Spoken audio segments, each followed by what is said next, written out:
Okay, cool. Everyone's in sync. I probably make this joke about the band every single time, but here we are, back for another episode of Talking Counter. I believe we've made it into the 20s now, so we're experiencing ourselves as young adults coming into the world as a podcast. I think this is 21, Chad. We can drink. Damn. Well, Jason, in my part of the world, you could have been drinking. Yanko, I'm sure in your part of the world, we could have already been drinking since, what is it? It's 18 in Australia. 18 in Serbia as well, legally, yes. And I like the amendment of legally. We've got a guest with us here, Rushley. Hello. Thank you for joining us. When is it legal to drink in Germany? In Germany, I don't know, probably 18, but you can probably have a glass of wine with your parents at a German pub at 15. I think it's Unless 16 your dad's that a you cop. can have. Oh, well, I think it's 16 that you can actually buy beer and wine in Germany legally. So you might have to scratch up a bit, Rush, if you actually Explains want a lot. Explains a lot. Wow. In the US, you can drive from 16, right? And you can't drink until 21. Correct. You can Yeah, that sounds also correct. you can also sign up for the U.S. military at 18, and you can't drink until 21.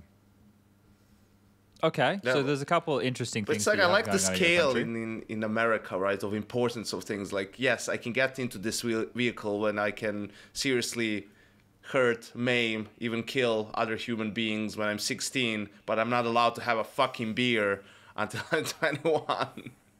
I'm going to be like a party pooper here. My mind with what you say here, Yanko, immediately just goes to the fact that America is so fucking big that these 16-year-olds motherfuckers need cars to get around the place because it's just so big. We That's haven't built our cities for non cars. You know. Yeah. So what's the company called that makes the cars?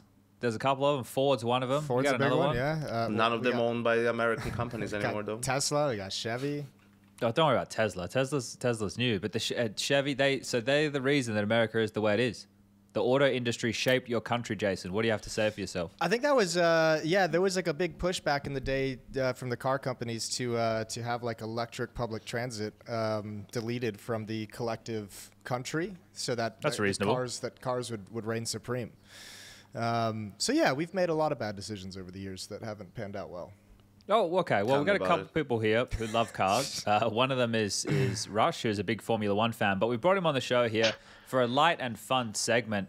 It's Rushley's watch, but it's Rushley's anime watch, you know. And we have a diverse listener base here. So All right, I got. So just- Chad came to me begging me to come up with some segments for the show. You know, keep it fresh and all that kind of stuff. And you said anime. I came up It's with, my time. Well, I'm not gonna say who thought of it, but I could think have said the segment something should be worse, called- Jason. what did I name the something called segment? I think Get Animated is quite good. You did something like Pop Anime or something like that. Pop anime.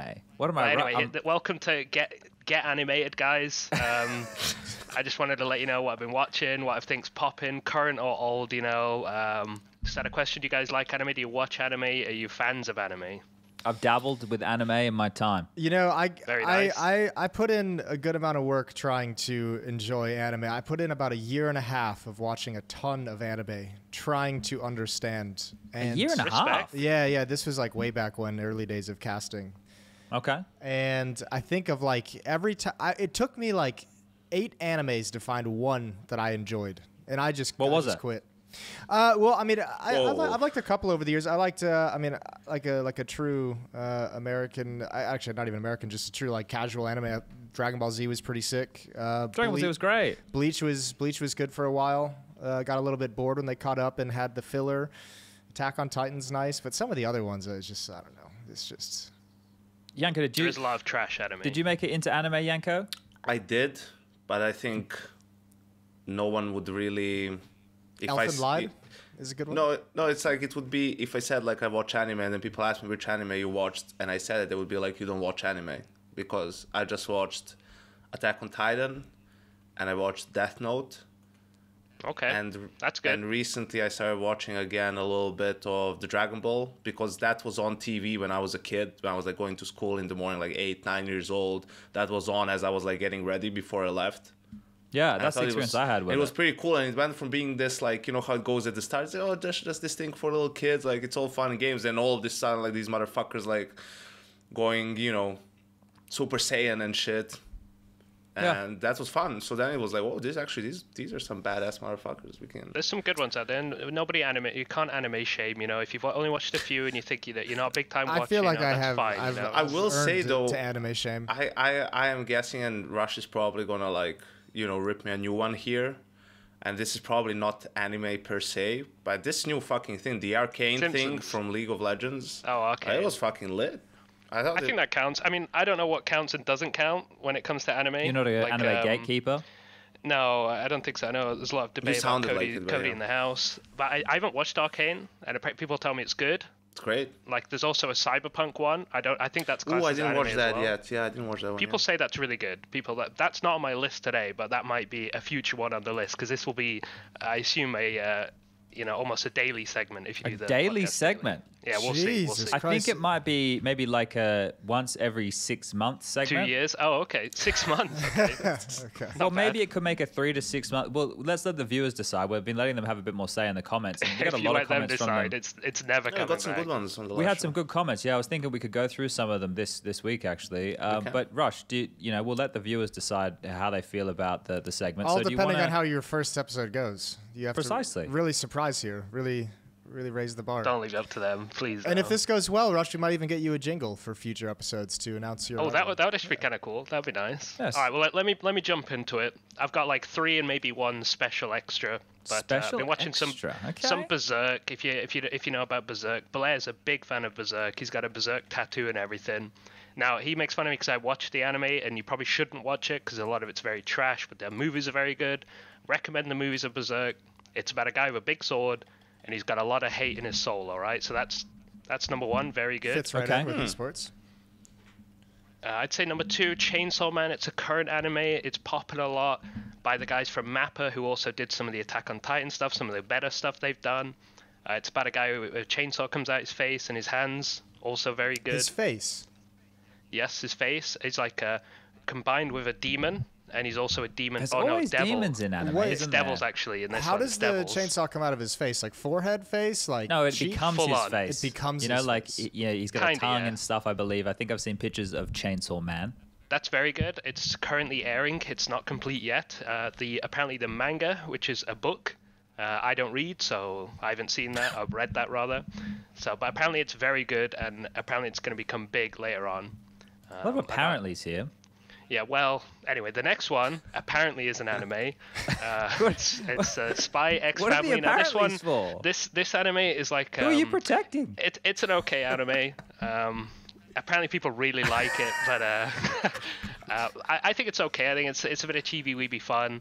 It's about this kid who can read minds or something. All right, The dad's hold a on. spy. Can I stop you here? Go on. Can I get you to sell us on because right now this is the recent animes that you're watching, and I don't feel that you're selling any of them like the people at home should watch. So could you pick one of your favorite animes of all time, maybe and give everybody Of all time? Oh, I really didn't think of that's not on my little notepad here, Chad. Oh, anime of all Should be in your time. little brain though. But this should be from your heart, Rush. We Alright. want it from your heart. So what anime from your heart really captured you, and you think that people, if they gave it, a couple of episodes, because that's what you need to give it, 2 to 3 episodes, I would say.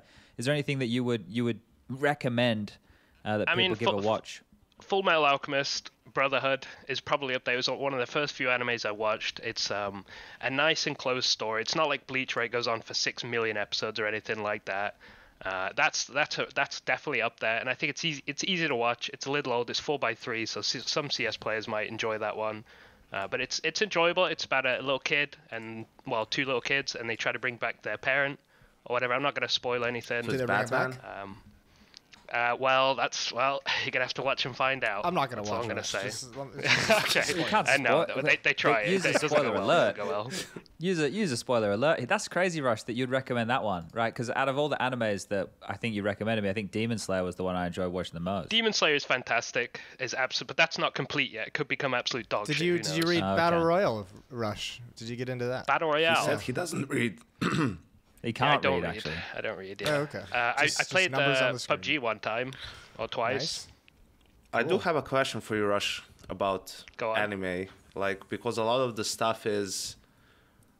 I feel like once you watch a couple, let's say of the good ones, and you get a feel for... Same like with Korean movies, Oh, right? I see it formulaic. Here we go. Once you understand how they build their like storylines. For example, there's a lot of, at least for me in Korean movies, there's so many insane twists. Like some of that stuff is really, really like some freaky shit, right? Which is probably either a bit, I don't know, taboo in Western culture, or they just think it's too fucked up for people. Nobody will watch it. They would spit all over it. So once you get over that, for example, Old Boy or Parasite, like they have a little bit of a, like there's some similarities there in terms of like the plot, how it goes. So do you have the same feel with anime? I would say yes. I mean, obviously there's different categories as well, so you do see like a lot of the same sort of stuff coming along, like in shonen anime, which is I think a Dragon Ball Z is definitely a shonen, and it's like that build, so you see a lot of similarities there. And there are some strange cultural things in some animes which do take, you kind of have to close your ears a little bit in some cases. I mean, the slice of life stuff, and then someone's sister gets involved. I don't want to go into that, but that's pretty common. Jesus, as we just brushed against that and swiftly moved on. But anyway, but there's a lot of similarities. Actually, here's a good one for you guys. There's some siblings involved. ESIC-K. Which one was an ESIC-K? ESIC-K is where you're just walking down the street as a normal guy, you get hit, or a lady, and you get hit by a bus, and you die, and then you wake up in a video game. Yeah, and if you die in a video game, you die in real life, or something like that. The Sword Art Online, like that. That one, yep. There's a ton of those. Okay. There's some good ones of that style. I mean, the first 12 or so episodes of Sword Art Online is fantastic. After that, I think a sister does get involved. It just gets really bad. In a healthy way, really though, in like a really nice way. Definitely not in a healthy way. No. Now, so on that note, what's the series called? That's been Get Animated. That's Sword Art Online, but that one's kind of watch the first 12 episodes. I hope you guys have enjoyed Get Animated. I hope you guys have get animated yourself, and like anime's popping. It's all kicking off, old and new. I hope you guys enjoyed the segment, and we'll be back. 6 months. Probably never. So if someone at home wants to create a jingle for this segment, we might bring the segment back. Get Animated. It does feel like it needs a little production value to really help it over the line. Yeah. So just Get Animated. Maybe you could. Here's an idea, Rush. You could say Get Animated, a couple different variations. Animated. Actually, let's do it clean. Can we do it clean? Yep, but we want to send this to Harry and get him to mix it together if you can, just quickly, whatever he's feeling. He can take it from this. Get Animated. Get Animated. Get Animated. All right. Was there any difference in this? Let's try.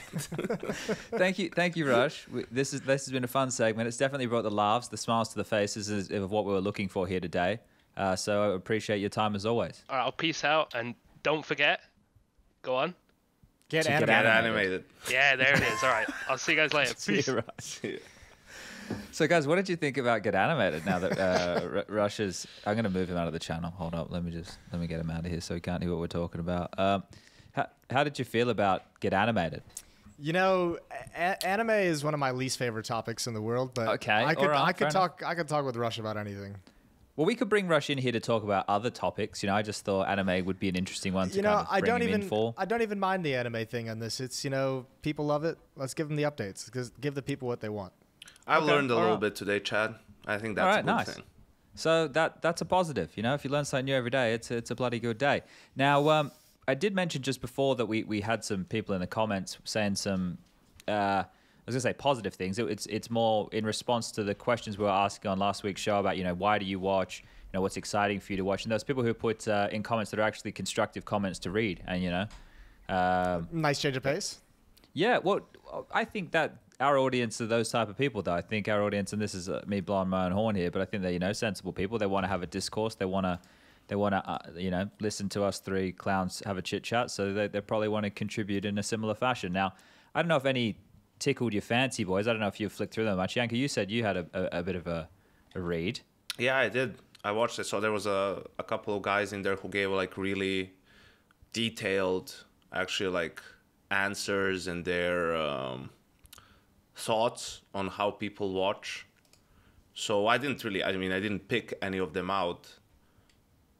But I think a lot of it comes down to, people would agree that you want to see, either the names that you recognize or just like games that mean something. I think that was the thing that went through a couple of the comments was it's hard for people to get really engaged when there's not that much on the line or really anything on the line. right? Like Sure. some of the, whether it's group stage games at Pro League or the group stage games at Blast groups, right? And they're playing, and well, they can lose at least one more time after this and still have a chance to qualify. And then you're like, yeah, you're cool, you're just watching CS, but to get really, emotional about it or really invested in it, it's hard because there's not much on the line. So I think that's like what a lot of people expressed that they like, is when there's, a lot on the line, or how do you put it, right? The more there is on the line, the more interesting the game is to watch. Yeah, I think you touched on a key point there. There's a lot of different angles at which people have come at it with, but they're all they're all valid, and all the different reasons you could see why people are invested or why they're not invested or what they like more. But you can still put them in categories that are easy to digest, right? And the thing to me seems like people are interested in a mixed bag of viewership, right? They don't want everything to be the same. This is the the discussion we always have about everything being exciting, then nothing's exciting. We're having events feeling a little bit different and offering up a different feel or a different vibe. The issue is with that, it's very hard to offer up different formats because none of the TOs are going to take a risk on a format that isn't what Valve are running, right? In terms of the Counter-Strike itself, like MR12, MR15, MR9, or changing, this, that. The only thing we really experiment with outside of what Valve do is with the freeze time money, right? We do 12,500 now. Blast moved over to that first. I think ESL followed suit recently. Well, it's probably been a year now, maybe more. But they followed suit with that. So yeah, I think it's going to be interesting to see how this develops, right? In terms of what different events try to offer up and everything like that, because there's even people who, and this is the minority of people saying, yeah, I'd pay $5 for this or $5 for that. It's interesting to see because I guess a part of our user base is aging, right? Like, well, we're aging. You're seeing the pros getting older and older, right? So I would say that there's a user base as well that's starting to not balloon out, but we're getting a bit more padded. It's not just 16 to 24-year-olds anymore. Maybe we're now talking 30 to 40, like, late 30s, early 40s of people who have been watching Counter-Strike for a big portion of their life. And I think it's also important, those are probably, a lot of those people aren't going to comment on Reddit or even potentially YouTube or maybe even tweet. Maybe it's like most likely they would send you a tweet or something like that because, do we do those things for like some of the sports that we watch or like games potentially? Probably not. Very because rare. You're just like not really that much invested in it. Like you enjoy watching it here and there, but you're not gonna go and tweet at UFC, why are you doing your show in this way, why are whatever. Yeah. So your audio mix sucks. So I like though what one guy said. I think he tweeted it. Someone said something along the lines of, I would gladly pay like $5, $6 to get an opportunity to watch it in game with GoTV, but with caster audio, so that they could control the way they watch the game. They would be their own observer. They would be their own observer and watch whichever POV, but they get to hear the casters, right, and get that sort of an excitement, and probably, have that option where they just leave it to the observer and you put that auto director thing on and then you just follow what the observer does. Doesn't that require Valve to be able to put the caster audio in the game itself? Yes, it would, but they're just saying if that's what you have for the major, basically, right? Like you get it, so that would be cool. I think I wonder what you guys think about it. I think that's a pretty cool option. Yeah, I think because if I don't know how much tech is involved, if it's like super hard to set up. Well, if people are willing to pay to have that ability, right? And then, as you're saying, if they don't want to actually be their own observer, they can just have the observer do it, but they're in game, and then they don't get any ads. They'll see the players typing to each other in the server or whatever. You get a little bit of a different experience. You won't get the cutaways to the replays or anything like that. You get everything raw and as it's being delivered. But the thing is, if they're willing to pay for it, that's kind of a good trade-off because Valve aren't going to allow you to... Because remember how we've had TOs in the past who have modified maps, who have added... they've changed different textures or different images on the map, right? There's even been some that have added branding or sponsors to things. But I'm pretty sure Valve don't approve of that. Last I heard about that, it was they wanted to keep that contained to T and CT spawn during freeze time. I know when I was at E-League, I had an idea that they tried to sell, which was for Train I was like, if you guys get like a Doritos sponsor, why don't you put like an old faded, like busted, like Doritos logo on one of the trains, as if it was like a delivery train for Doritos. Yeah. So it's always there in the action. And they came back and were like, cool idea, but Valve they don't want us to move that kind of like those commercial elements of the show outside of TNCT Spawn. But that's where it's good, right? Like if you were paying for the ability to be in the GoTV with the caster audio, then you shouldn't get ads because you're paying, right? Whereas if you're a free viewer, that's the whole point of ads. That's why, like, when we're watching shit on YouTube for free, they will either get you to pay for. Is it still YouTube Red? I don't know what the fuck it's called. I have It's not YouTube Premium anymore, but it's YouTube something. Premium. Yeah, whatever that, like, to not have ads, right? Same when you like amazing. subscribe to people on Twitch and stuff. So I don't know. Would it be enough people though who want to watch the game that way that would move the needle? Anything, But what's the cost of doing it? That's the beauty of it. Like, what's the cost? If it's more the people who have to look after it, though. I think that's probably the only thing.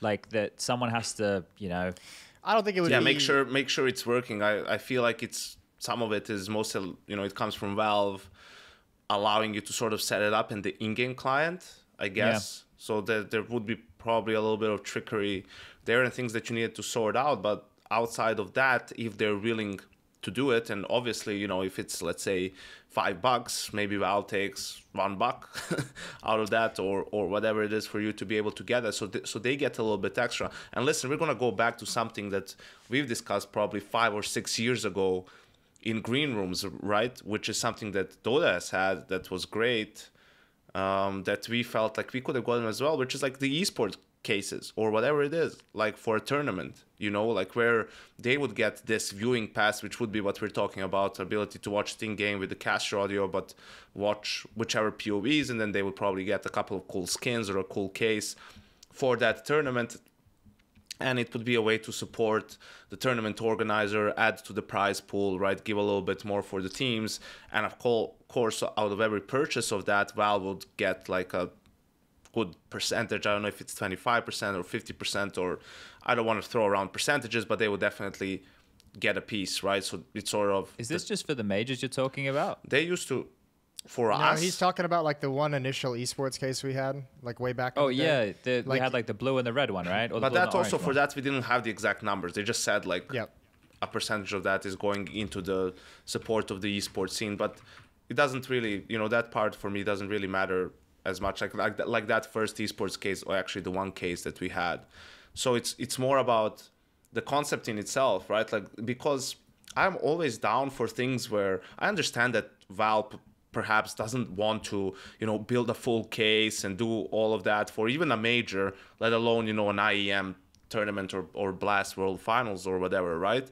But if the TOs want to do all the work themselves, right? Like come up with skins, right? Take skins from the community, or make a partnership with community designers or whatnot, and come up with all that shit themselves, right? Put it together under the guidelines from Valve or whatever, and then Valve just needs to sort of provide the tech to put it into the game and give a chance, an option for people to buy it, and that's it. And they would get a percentage of each case, or for each, if you just want to focus on watching the game, of each ticket, right?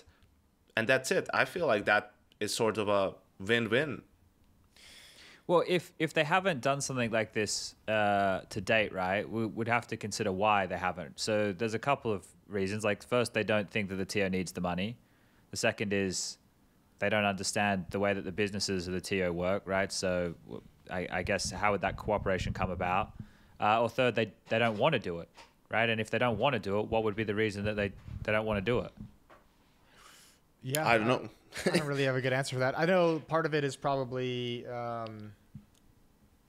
they've always been like really resistant to having like any kind of corporate or organizational representation in their skins, right? And like stickers, like they don't want there to be. I know like it was one of the ideas we had with Room on Fire early on. They don't want to have any like Room on Fire logos on any of the weapon skins, like they, or on any of the stickers that they give out or anything like that. So I think there's probably a push to some degree in that sense to keep that kind of corporate element out of the game. But do you remember in some of those early tournaments, I think it was, let's say, Katowice 2014, and the stickers, we had like an ESL capsule where it was just like ESL's logo right? I think they still exist, right? Do they? I think so. I remember Let me that. have a look.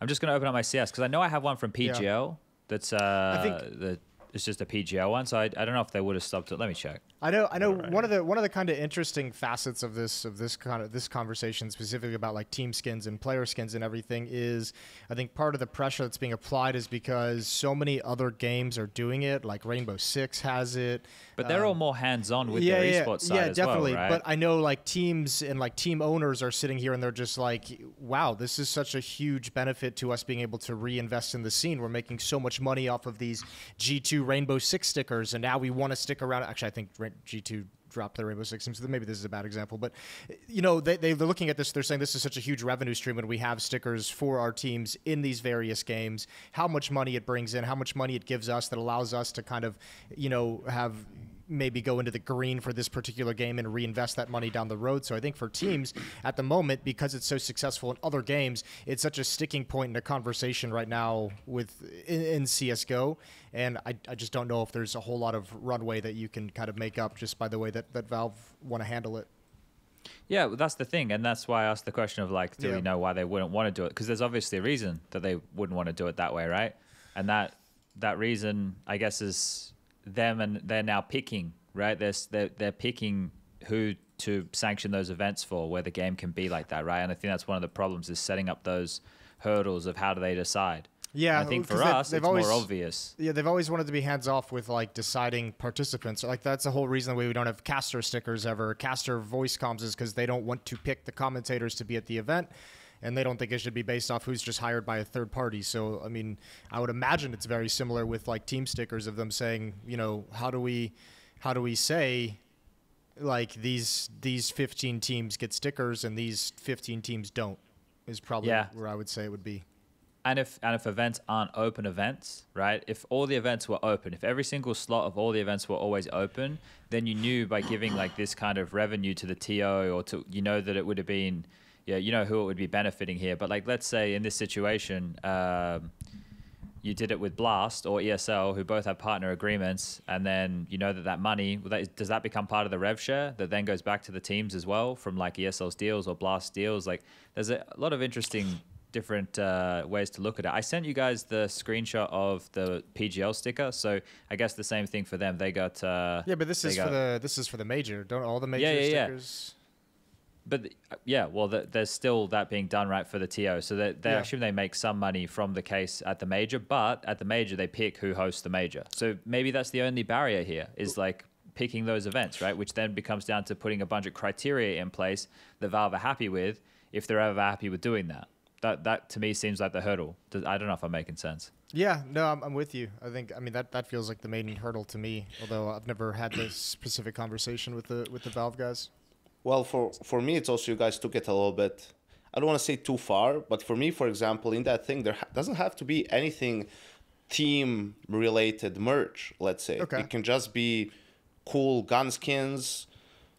I'm not sure really what else. But don't they still have to pick who's running the event, though, Yanko? Besides that, that's not team-related. That would be cool for just people to buy, right, to have. And then you get a percentage of that, obviously goes to Valve from the case.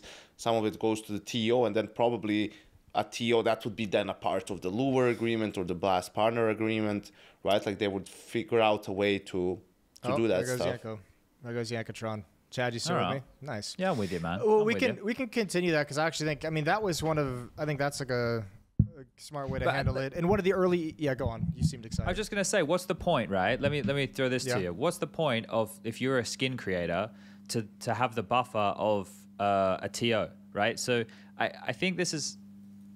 Well, I don't know. I got to be careful what I say here, Jason. Yeah.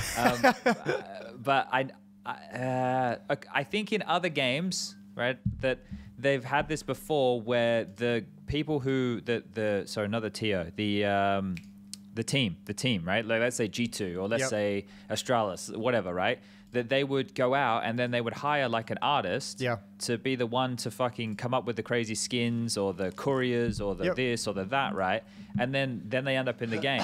But the people who are getting all the money is the G2 or the Astralis. So isn't it better the way that Valve do it, where just the artist gets the money, creator. Like the person who exactly, right? Like there has to be a different way, right? Like to monetize what we're talking about here? I think you'd obviously have to like, fuck around with the percentages of who gets what for sure if you're going to bring the creator in on that level. But I don't think it would be necessarily, I mean, I don't know the economics of that at all, so I can't really put a judgment on it. I think the idea we had was good though, of a ticket to get the Go TV access that Valve just have to be able to enable. I think like, and you could probably build that so permanently Yeah. TOs could handle it on their own. That's something, I don't think that's enough to get someone to pay like $5 a month personally. What if it meant that you could do like some form of a interactive in-game pick 'em up? No, then Valve have to do that, don't they? Yep. Fuck. Honestly, I think the having a list of things that could come with like an esports viewing pass for the year within Counter-Strike would be cool. I don't know how Valve. I don't know what else you'd have to add to that to make it worthwhile, or what you'd have to commit to. Because I also know like the Dota ones, for the international, didn't they have like a tier list of like, if we sell this much, then we're gonna add this to the game, and sell this much, we're gonna change this about the game. Like they actually had like tiered goals that you could get to. This is actually kind of interesting though, because like the more I think about it, the more that it kind of makes sense, right? Yeah. So the relays and everything would probably still be provided by the TOs for everything that they'd be doing, because they would have to put the caster audio through the relays. All Valve would be doing is creating a mechanism where if you opt in, you can pay for that ticket to fucking watch said tournament, or maybe it's a monthly thing, or maybe it's just an event thing, or whatever it is, in that fashion that the TO is still providing. All Valve is doing is creating that gate of entry. For me personally, I don't think that would be enough to even make it worthwhile. I don't think you'd get enough, and I don't think you'd get enough people tuning in to Go TV on their own, listening to casters and Go TV. I think you'd get like a certain amount of the hardcore audience, but I don't think it would move the needle in any significant way to make that like some kind of sexy prospect for Valve and ESL to spend their time on, or Blast to spend their time on. It's just too convenient to open a fucking stream, especially in today's age. What could you add? Are there like features of, say, like things that like Casey Foster, for example, like the people who are building those tools like Refrag and stuff? Yeah. Are there things that those tools are doing? Because we always know that the demo UI has been a rubbish thing. Well, if we're thinking about this, like it feels like now we're extrapolating into how do we make the in-game Go TV viewing experience better? And then, well, that's kind of what we do on the streams, right? Is we're creating a different, like we got the in-game cams and we have this and we have, because you'd be losing all of those features. And like that right there is like, well, okay, well, we can't really integrate that unless Valve built one of these HUDs that these TOs have been having for fucking years now into the game. So I see the functionality that you gain is just the raw game Go TV IP with caster audio. And you're right, that's probably not enough. But I was thinking more from the side of like, would Valve like be open to that? Maybe, right? Yanko's back. Let me drag him in here. Yeah, maybe. Maybe. But I still, Hello, I think Yanko's probably the more, I don't know if realistic's the right word, but I think it'd be the better route to go. Where, I mean, I don't see why there can't be a world where you have an esports case that comes out like once a year, or like once in like, around Christmas time, release it and it's active for a month all the way to the end of January. And that esports case, like, certain percentage goes to Valve, obviously, certain percentage goes to the artists and the creators. And then the rest of it gets split amongst the esports operators. And I don't know how much those cases make. I bet it's a shit ton of money.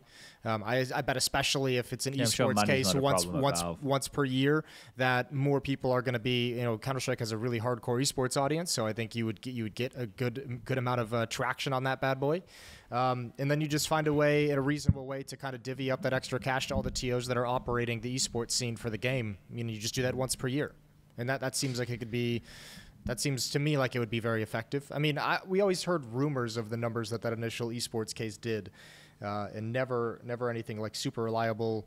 But even if it's just in the same ballpark, like that's more than enough money for a fucking year. That's enough money for like 2 years. It's still the same hurdle though, man. I don't know. Like if anyone can come up with a solution of how we get past the hurdle of how to Valve pick, right? And if you say, oh, well, we create this criteria, it's like, okay, but like, is it criteria that Valve are going to want to go with, right? That's where the real consideration has to be. Yeah. But I think these are all interesting, thought topics. It's just I think the way forward with this stuff is working out how to sell it, right? Like we need, because not only do we need to think, what's good for Valve, or what do Valve want, what do TOs want, what do teams want, what do viewers want, and then most importantly, like what do players want? And when we say players, I don't even just mean the professional players. Like obviously a lot of what Valve does is for the just the casual player, right? Like that's they're here to make their game for the casual player, not for the esports side, right? So one leads the other, not like esports doesn't lead Counter-Strike, even though that's the side of things that we find ourselves in that camp. But the casual side of Counter-Strike, the players and the viewers, lead the direction. So that's just the way it is. But Yanko, is everything good? Yeah. Probably just... Any drilling today? Because I've had a fucking shitload, mate. It was during the day a little bit, but nothing too excessive. Mate, there was the neighbor was giving the landlord a bit of a dress down just yesterday. Because I told you boys, I don't know if I told you, maybe I did. There's been like issues with water ingress in my place since I moved in. It's a new building. It's been here for like, I guess, a year and a half now. So not super new anymore, but there's this massive on the top floor. There's this massive tiled area. It was so big. I remember going up there and having a look. You could have had like an 18-hole mini golf, like putt-putt, like outside on this massive spread around balcony of the whole vicinity. Anyway, they've had to rip up all the fucking tiles up there because of the ingress of water that's been leaking into mine. Not so bad, but mainly the guy next door's place when it gets wet. And they've just been fucking jackhammering and it's just non-stop now for, I reckon, a year since this problem's been happening. And today the drilling's back. It's like right above my head. It's not happening anymore. It's almost 6 o'clock, but it's just fucking ridiculous. And what happens is when I think the water ingress starts happening, there's something that is fucked up in the electrics and my power goes out. Oh. So it's like, it's just, there's a few fucking issues here, gentlemen.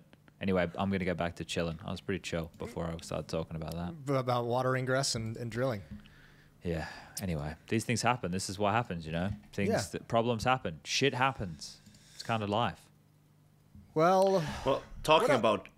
Yeah, go on. Talking about shit, what about the rumored Cloud9 change? Oh, yeah. That's an interesting one, huh? That's a spicy one. So in case people at home haven't seen it, the headline at HLTV goes, and I think this was like from Overdrive initially, right? And then there was a couple of other little reports coming out about it. But Cloud9 to replace Inter's Forrester, Sanji, Buster among candidates. So I believe, out of there. Well, so yes, Sanji please. hasn't been playing in a long time, but did see Sanji made a tweet about he had some back problem, I think it was. Something, wasn't it? He had like a back issue, I think. It wasn't like muscle spasms or some shit. I don't know. Yeah, something not ideal.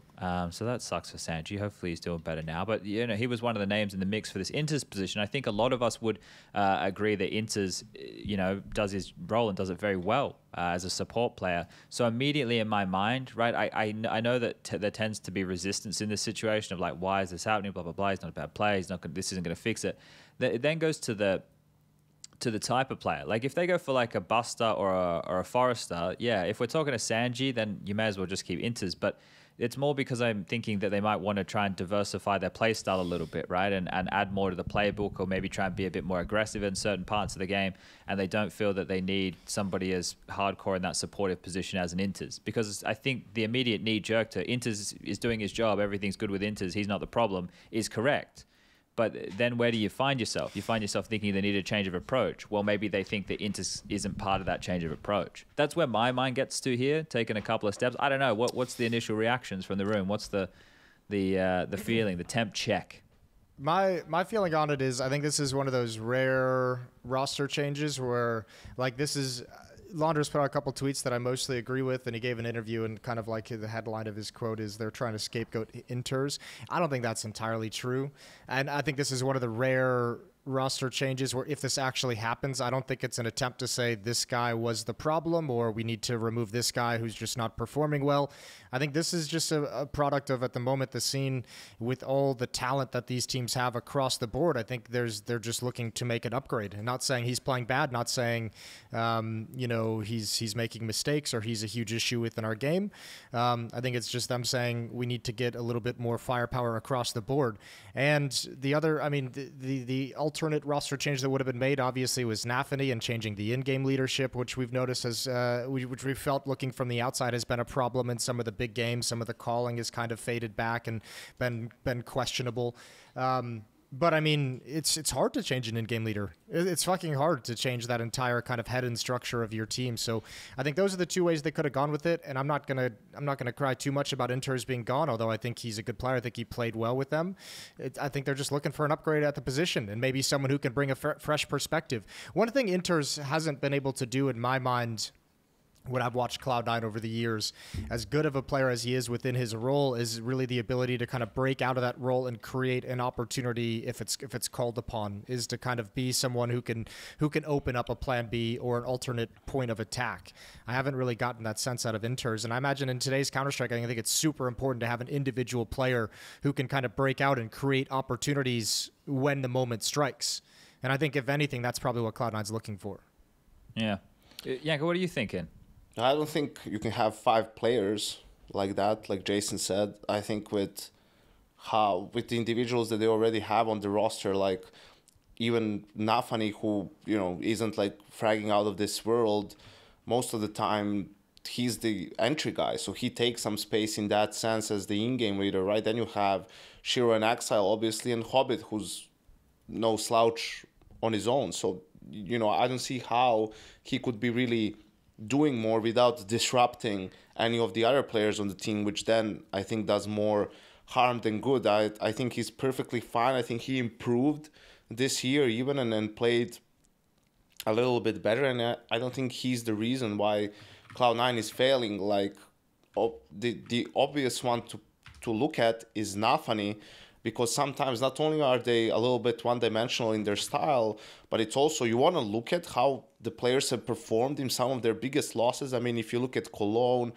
if you look at Antwerp, the loss to Imperial and a couple of other series, like Nafani is their worst performer, even statistically, right? And he's a player who has a lot more impact and potentially could have a lot more impact than Inters could, right? So also, in addition to that, when we know now a lot more about Cloud9 and how they function and the amount of talking that Shiro does in the mid-round, Hobbit as well, it's like, if Nafani was like a Carrigan sort of a guy, right, where you feel like he's doing a lot of that stuff probably still by himself, although no tier 1 team can have, you know, one guy doing the majority of it. But then you could maybe make a case for him staying over Inters. But, you know, I think it was on the podcast we did with Maui, Chad, that I said, well, if that's really true, you could also think about just putting Shiro in that role and just giving those reins sort of to him, which, again, I said, and I still think that I wouldn't want to do that yet. I feel like he's still very young and should probably get a little bit more time when he can just focus on primarily on playing, and then also, you know, as a secondary role to the extent to which he wants to in-game lead and mid-round call and whatnot. So, yeah, I don't like this change, really. I don't doubt what that, change you know, would we make, though, right? I would, you know, at this point, either you get rid of Nafani and you get someone like Jerry in there, because I don't see who else you could get. I don't really rate Boomich that high. Chopper, I don't think you could get him from Spirit. So someone like Jerry, who would be very hungry to prove himself, you know, on the actual tier 1 level, and someone who's already brought a couple of teams to a respectable level with lesser talent at times, or also developed talent. Like Flit was on that team before he went to Virtus Pro and so on, right? Like, he deserves a chance, I feel like. So if we're just looking at this, right, if we're saying get rid of Nafani, imagine if we're living in a world where they are getting rid of Nafani, right, and the rumor's wrong, right? It is Nafani they're looking to replace, and they're looking to replace him with one of these names, and saying that Shiro can probably do a bit of the chit chat. So then you're looking for a player to take more space, right? Like, that's the type of player that we're looking for here. Or you're looking for a player that maybe has a bit more experience to bring to the team. That's another way that you could look at this. So Buster, as one of the names on the list, is an experienced name. He's actually like the most experienced name on this list of players. Let's live in the world where it could be Inters. It doesn't matter. It's either Nafani or Inters going, right? It does it either way. But these names who are in the mix right now, how old do you think Buster is? Are they going to 23? Close. 22.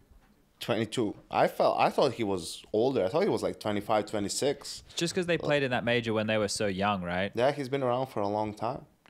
Like, James only 24. They played in that major grand final in 2019, which at the end of this year was like 3 years ago, right? Wait, is it more than that? No, it's 3 years. It's fucking forever ago. Yep. Right? So, like, back then they were babies, right? They were 19. And I think we've only started 18. highlighting age a bit more in the recent years, right? We've really, because the players that we all knew, have all been aging. So like it's become a bit more of a thing for us to kind of separate these different generations. The young guns have really taken over the scene. The young guys. It's crazy. They spread like a fucking weed. Yeah.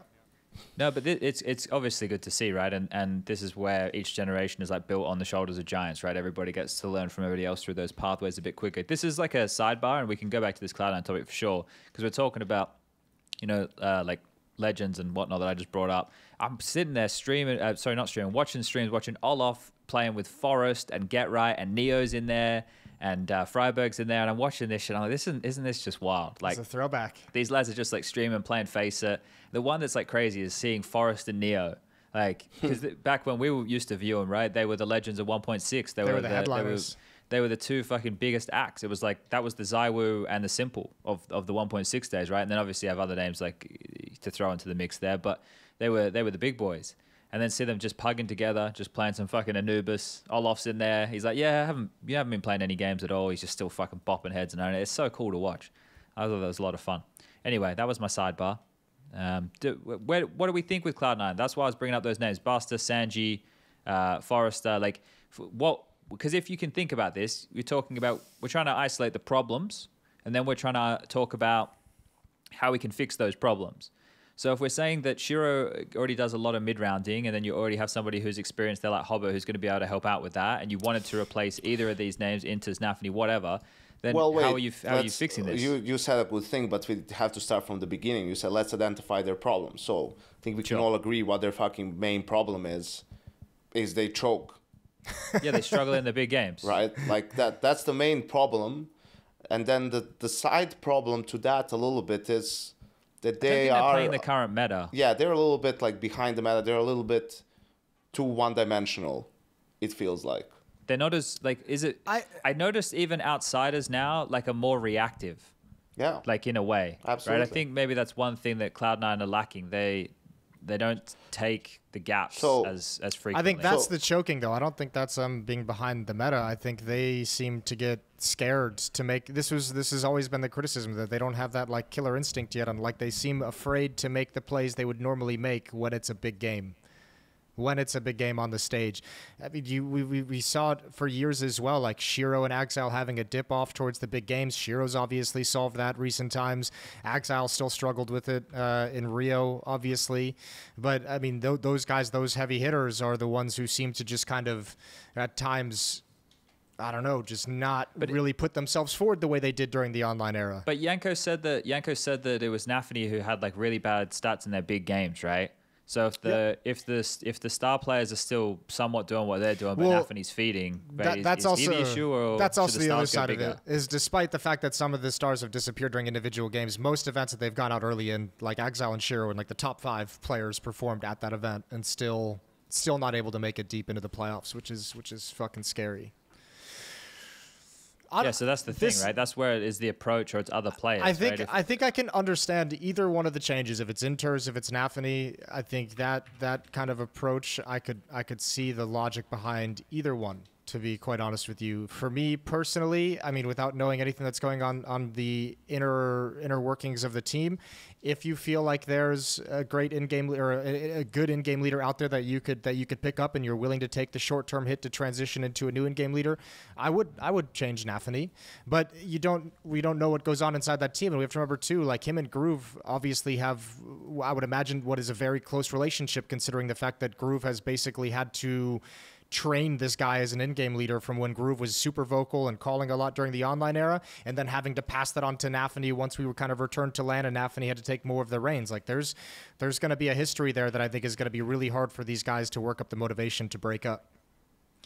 Yeah, and I think the thing that I know HLTV, one of their blokes did an article about like when teams peak after adding players, or when they hit their peak after they add a player. I'm sure people can find it on HLTV, and Cloud9 are well and truly past that, right? So they could be just that one right roster move away. We're just kind of debating whether it's like change of philosophy, or whether they go with a similar philosophy, or they're obviously going to have to change something, right? And bringing in another player will do that inherently, just because you're not going to make him do exactly what the old guy did. You're bringing him in to bring whatever he has, and then add him into the system, add that bit of flavor, right? So they have a lot of downtime to work this out, so they do get a bit of time to practice online. This is maybe a positive sign of not being part of a Louvre agreement or a Blast agreement, is you don't have these obligations to these events at the end of the year, so you can spend this time practicing and feeling out what feels right so in an off-season kind of thing, and then start gearing up for the events early next year. But I'm sure they would probably prefer to be competing and trying to win, but I'm trying to put a silver lining. So I think it's an interesting conversation. As I said, I was trying to look past the initial conversation about Inters. I think that it's pretty. A lot of people have a similar opinion there. I was just trying to look more towards are they looking to change the philosophy here of how they want to approach the game and adding another player?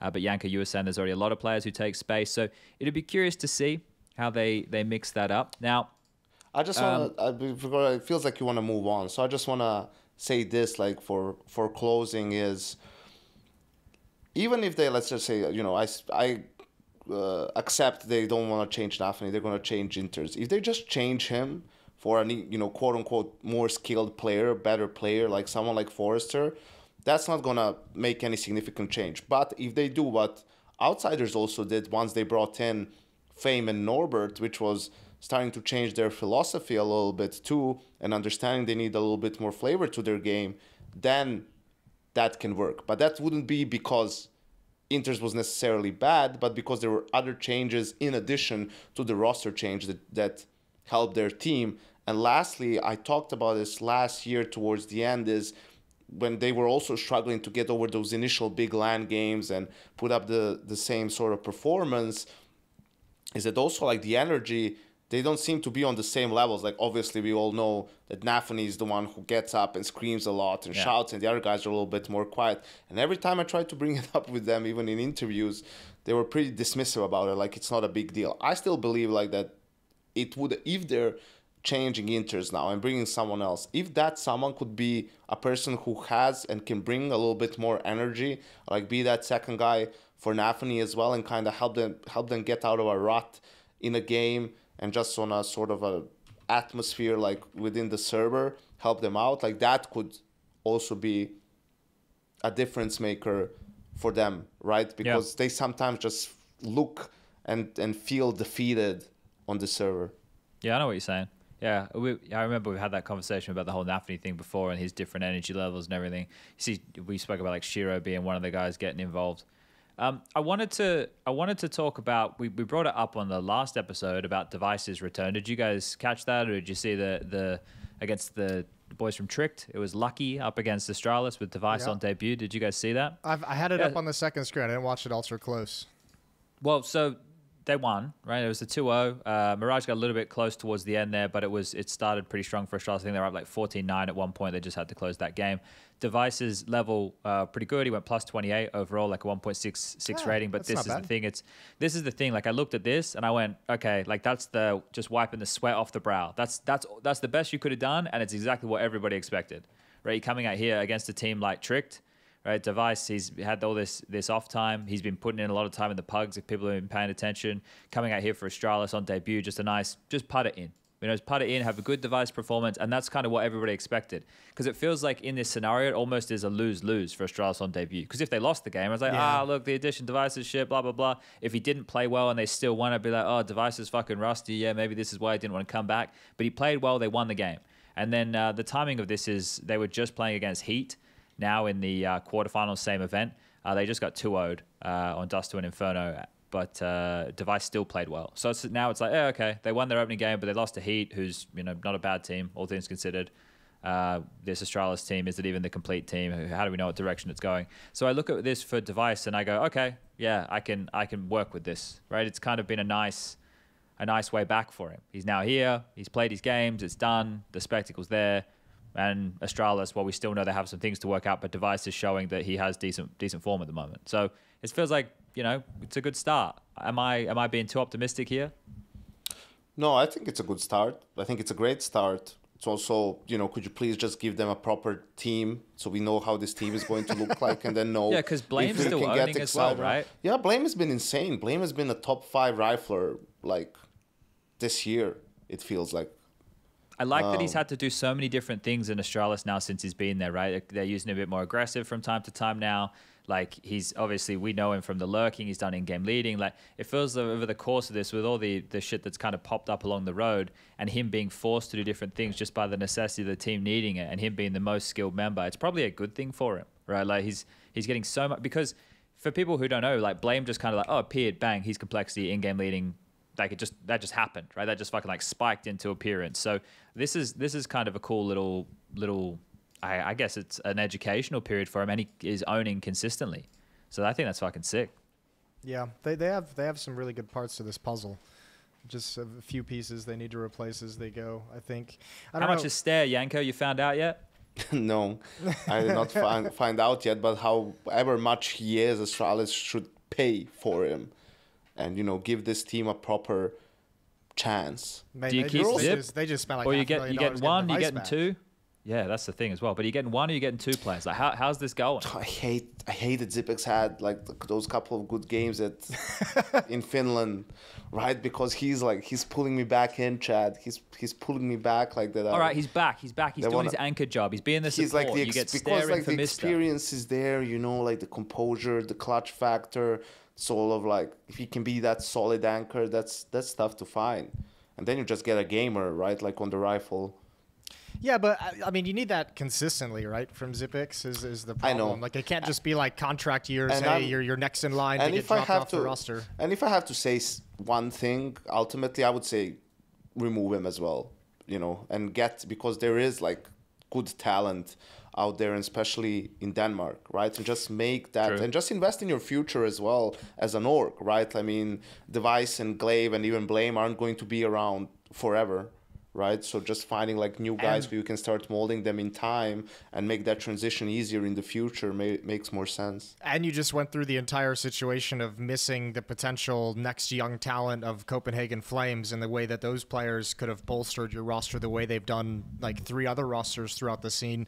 So you should feel motivated more than ever to say, all right, let's get younger. Let's bring some of these other guys in. Young players in Denmark have proven they can rise to the occasion. Let's start this transition now before we miss out on another crop of incredibly talented players.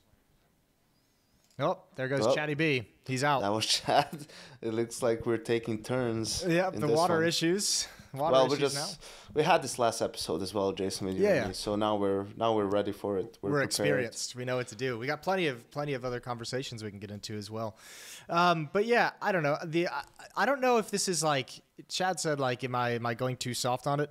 I don't even know if this event going on with Astralis. I'm not even looking at this as like you kind of described it as what, like a lose-lose with Astralis. So this event with the appearance of Device, and there's truth to that. But for me, it's almost like as long as Device plays well, it's going to be a victory, right? No one's really watching this thinking this is going to be some great commentary that you could make about the Astralis team, but it's like, okay, Device looks good. He doesn't look rusty. He doesn't look like he's struggling to get back into the swing of things, and that's got to be the biggest win of all for Astralis, is that Device looks good.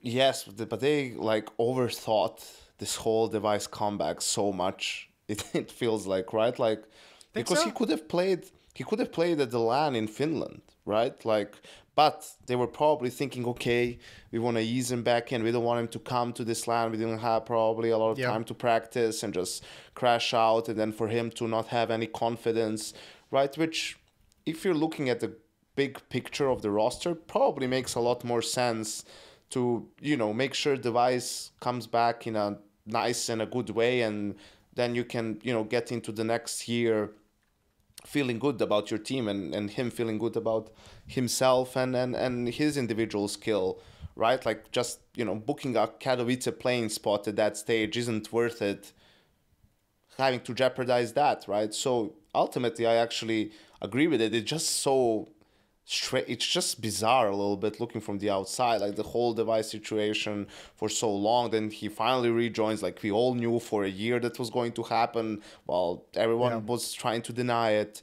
And then, okay, now let him play. Oh, well, he's not going to play this first tournament that we have coming up. Oh, but we will play this random online thingy, and he's going to play in that one, but we will still use this academy player that we have. It's like, see, I think they handled it. I think they handled it pretty damn well. I actually really liked the way Astralis handled everything around the Device. I mean, they announced him during the major as well, where there was going to be a few hours of few hours to a day of like speculation and talk about device, and then it was going to get buried by all the news coming out of the major over in Rio. I like that they didn't have him at their first LAN event back. I like that they brought him back during an online tournament at the end of the year when there's not going to be as many critical eyeballs on it. And because, I mean, it looks a little bit silly now that he's playing well, but if he came back and you know, was just mediocre or looked, you know, a little bit below average, that would be much worse happening, I think, at an LAN event in Finland that has other teams like ENCE,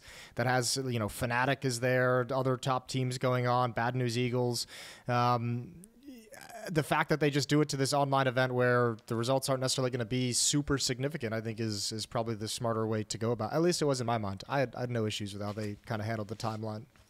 I would have, it obviously would have been hyped. I bet Eliza Masters is relatively pissed off that they didn't get Device at the event, because that would have been a cool headline for them. But for Astralis and for Device, I think it was probably just about as good as you could have asked for. Well, another interesting one while we wait for Chad to come back is the former Astralis player, Config, coming in as a stand-in for Heroic even after tweeting that shit. I like how someone has that, obviously, right, bookmark, just one day Config is going to potentially play for Heroic, or, you know, be in some sort of situation where I can pull this tweet he made back up again about the cheating. But I don't know, it's kind of surprising for me. I guess for Heroic, it makes sense to grab him, like, you know, a skilled player to stand in for a tournament, has a lot to prove. Yeah, I think for one event as a stand-in, this isn't bad, especially considering he's got to go on his own little fucking redemption arc, you know, by himself, and who better to learn the lessons from than going to Heroic, where it's been one giant redemption arc for everyone on that team. I don't know. The Config situation is fine. Like, whatever. He's gonna be a solid stand-in for an event. I mostly feel like whatever. If anything, it could be a great opportunity for him to, you know. But this is the problem. I think he can do for himself the most behind the scenes, right? Like just the way he behaves and acts, like during that whole tournament and, you know, the time leading up to it with Heroic, you know, he could get some positive, not feedback, but, you know, like it would have a positive effect on his reputation, right? And on his image at the moment. And, you know, you could have like the guys from Heroic go to people and say, hey, he's actually like been, you know, a model pro for us at this tournament, like done everything we asked for him and more. So I think that could help him more. But I wanted to ask you about, this is more interesting for me, the reason they need a stand-in in the first place. You know, it's just like Stavan taking some extra time off. And, you know, listen, like, you and me both know, and Chad, God bless his soul, hopefully he comes back, that, you know, this, like, the circuit and the schedule, like, it can get pretty grueling at times, especially towards the tail end of the year. And this could be a thing where they didn't maybe even expect to have enough points, you know, to make it beforehand, right? So this was probably agreed before they made the finals of the major, or I don't know. But it just feels so strange to me when it's one more tournament and you just had your first big win on LAN. Oh, welcome back, Chad. What's up, Chad? Hello. Two things. First thing, everybody with me. We're going to do a 3, 2, 1 clap. Ready? 3, 2, 1. 3, Wait. 2, 1. Wait. Everyone ready? Wait. Here we go. 3, 2, 1 clap. All right, I've had to start recording another audio file. The good news is the old audio file is still there as well. Beautiful. So that's the really first thing. complicating things for me, aren't you? Fuck, and now we got a rush thing now. We've got, you know, two different disjointed fucking chat. claps. This is going to be interesting. Oh, this is I'm But glad yeah, I just- ranted about this fucking power situation earlier. Fuck this. Man, I've asked the fucking guy so many fucking times. Fuck! Anyway, Go back to your good mood, Chad. I want the TLDR of what I missed. Yeah, what you did I miss missed. here? We just touched. We finished. Touched on We wrapped Config up on coming back. Astralis. We touched back on Config coming back to Heroic, like that choice, and now we're just talking about the fact that Heroic needs a stand-in in the first place, right? Like I was just talking about. They probably made the decision, you know, even before the major run. Who knows? But it just feels like so weird because they just had their. Finally, you know, Heroic, they had their first big win on LAN. It was in front of their home crowd, right? And sure, it's just one event to end the year. Like, they could have gone with the full roster and and bombed out, and then wouldn't really change much. But just like, why not? It's just one I think more it's some event. personal Even things, if you, Janko, right? I'm pretty sure that's the reason, right? The same reason as why he missed last year's World Finals as well. So Yeah. I think it's. I mean, it's like, public. We don't have to dance around it. He tweeted. So I mean, we can just say. I mean, this is. I think the entire reasoning would be, obviously 2021. He tweeted out before the Blast World Finals because he wasn't there as well. That he missed the event due to his brother taking his own life. I would imagine this is a similar thing where he's coming up onto a holiday season, the first holiday without his older brother. And it's probably going to be a really tough time emotionally, and especially the emotional ride that he went on to win the major.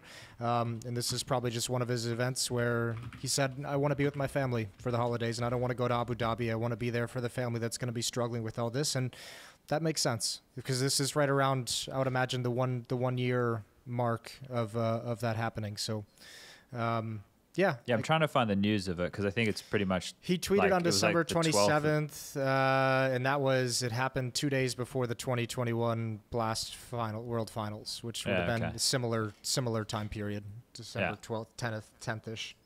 Yeah, so from that perspective, can understand completely, yeah.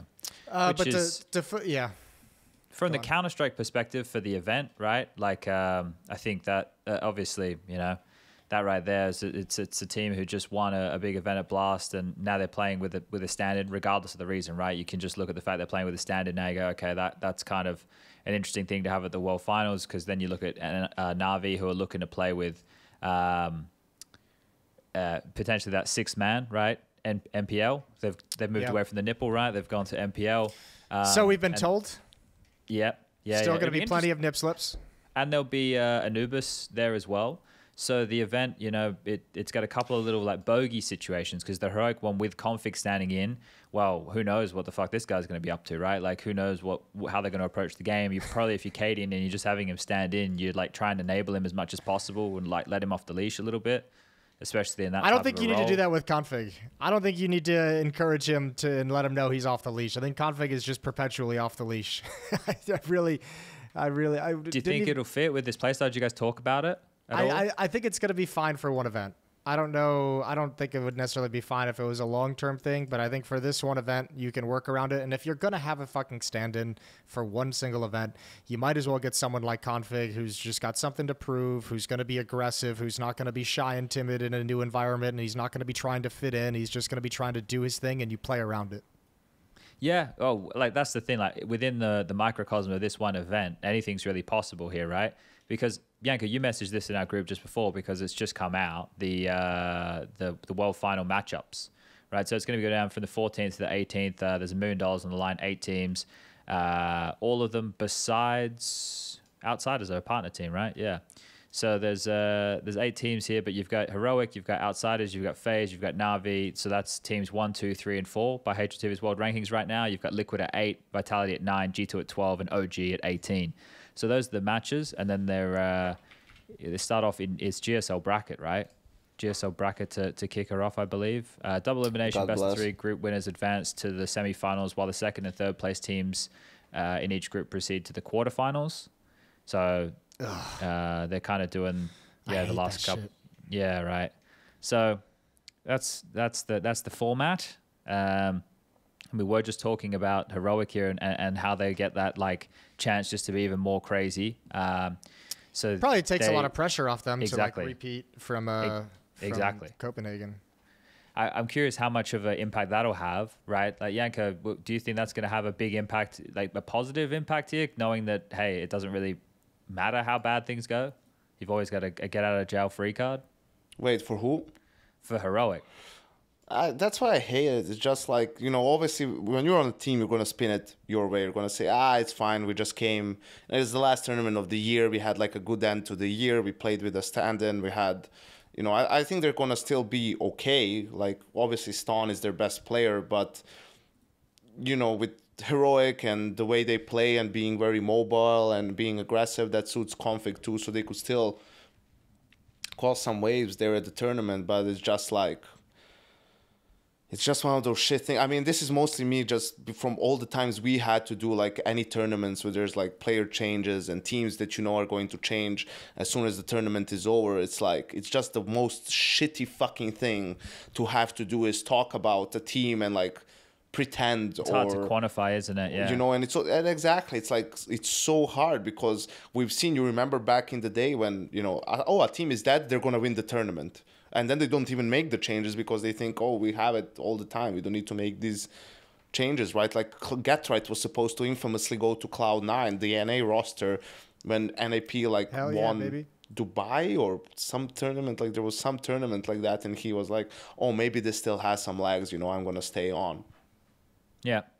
So, yeah, I don't know. It's just going to be this weird thing where you're watching them. Water a bit, because right? usually, you know what, to kind of be a little bit more serious about it, it's like what it means, it's like there's less pressure when you're playing with a stand-in, right? Because there's this thing where, oh, it's not our full roster, so the result doesn't matter as much, but you're still playing to win. I mean, you're there, Sure. might as well, right? Like you know, you might as well try your best. So you don't feel as much pressure in those high pressure situations. You're maybe making plays, you know, you're trusting yourself a little bit more. You're taking a little bit more initiative. You're being a little bit more aggressive.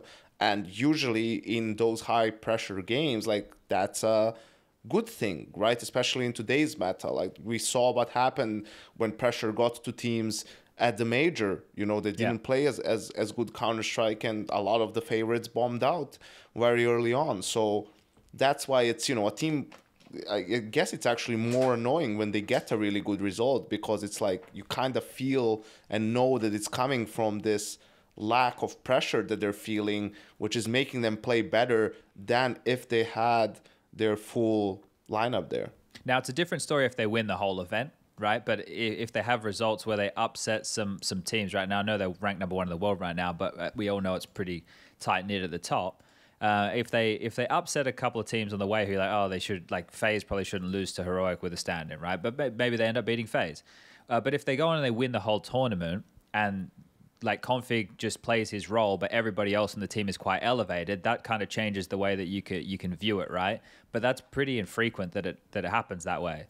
So I think it always just it kind of, as I said, muddies the water a bit, makes it a bit more difficult to measure the results accurately. Would probably be one other way to frame it. But in the microcosm of the event, it's a possibility for them to, you know, go on this crazy run if they hit that flow state, or, you know, knock out some teams who you maybe think they should be losing to with a stand-in playing. So it's an interesting dynamic. They get matched up against OG in that opening game. Does anybody have anything they want to say about OG? No. Yeah.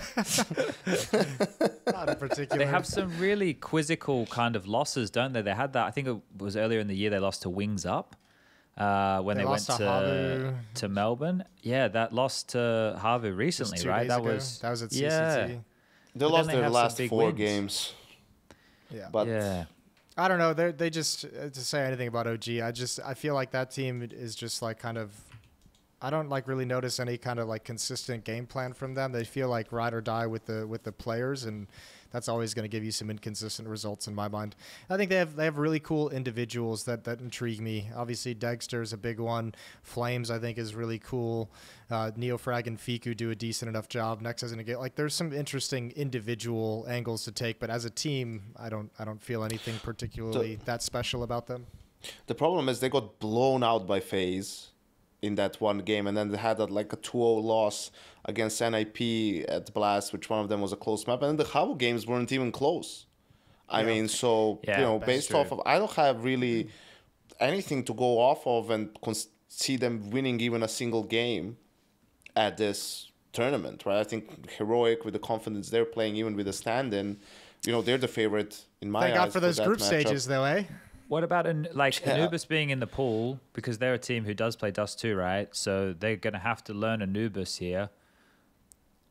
Yeah. Right. Who's the first team to bring out Anubis in this pool of 8 teams? A lot of them have to, right? Like, well, they don't have to. A lot of them have to make a choice on what they want to play, because if you take a look at it, so Heroic can just ban it. They don't have to worry about learning it at all. OG play Dust 2, so they're going to have to learn it. Na'Vi played us 2, Vitality played us 2, Outsiders played us 2, Liquid plays us 2, FaZe plays us 2, G2 plays us 2. So the FaZe's track record, they're probably gonna fucking pick it against G2. Yeah. Right? Like, I think that this is the thing. A lot of the teams here have to at least to practice it a little bit. And this is where then the confidence factor comes in. It's like, well, how fucking good do we think our Anubis is? Because this is the really cool dynamic that I love is we're going in here. That teams will have practiced each other. Most teams will have identified certain ways they want to approach the map and how they see the meta to play out, and will be influenced by teams they played against and going, that's a cool idea, and added that and mixed this and blah, blah, blah. But the cool thing is now seeing 2 teams going toe-to-toe on the professional stage with those game plans, because a lot more of the maps, like a Mirage, for example, and this is one of the reasons that for me, Mirage from like an analytical perspective is boring, is because it's been ironed out now that the nuances, the details, it's in the minutia.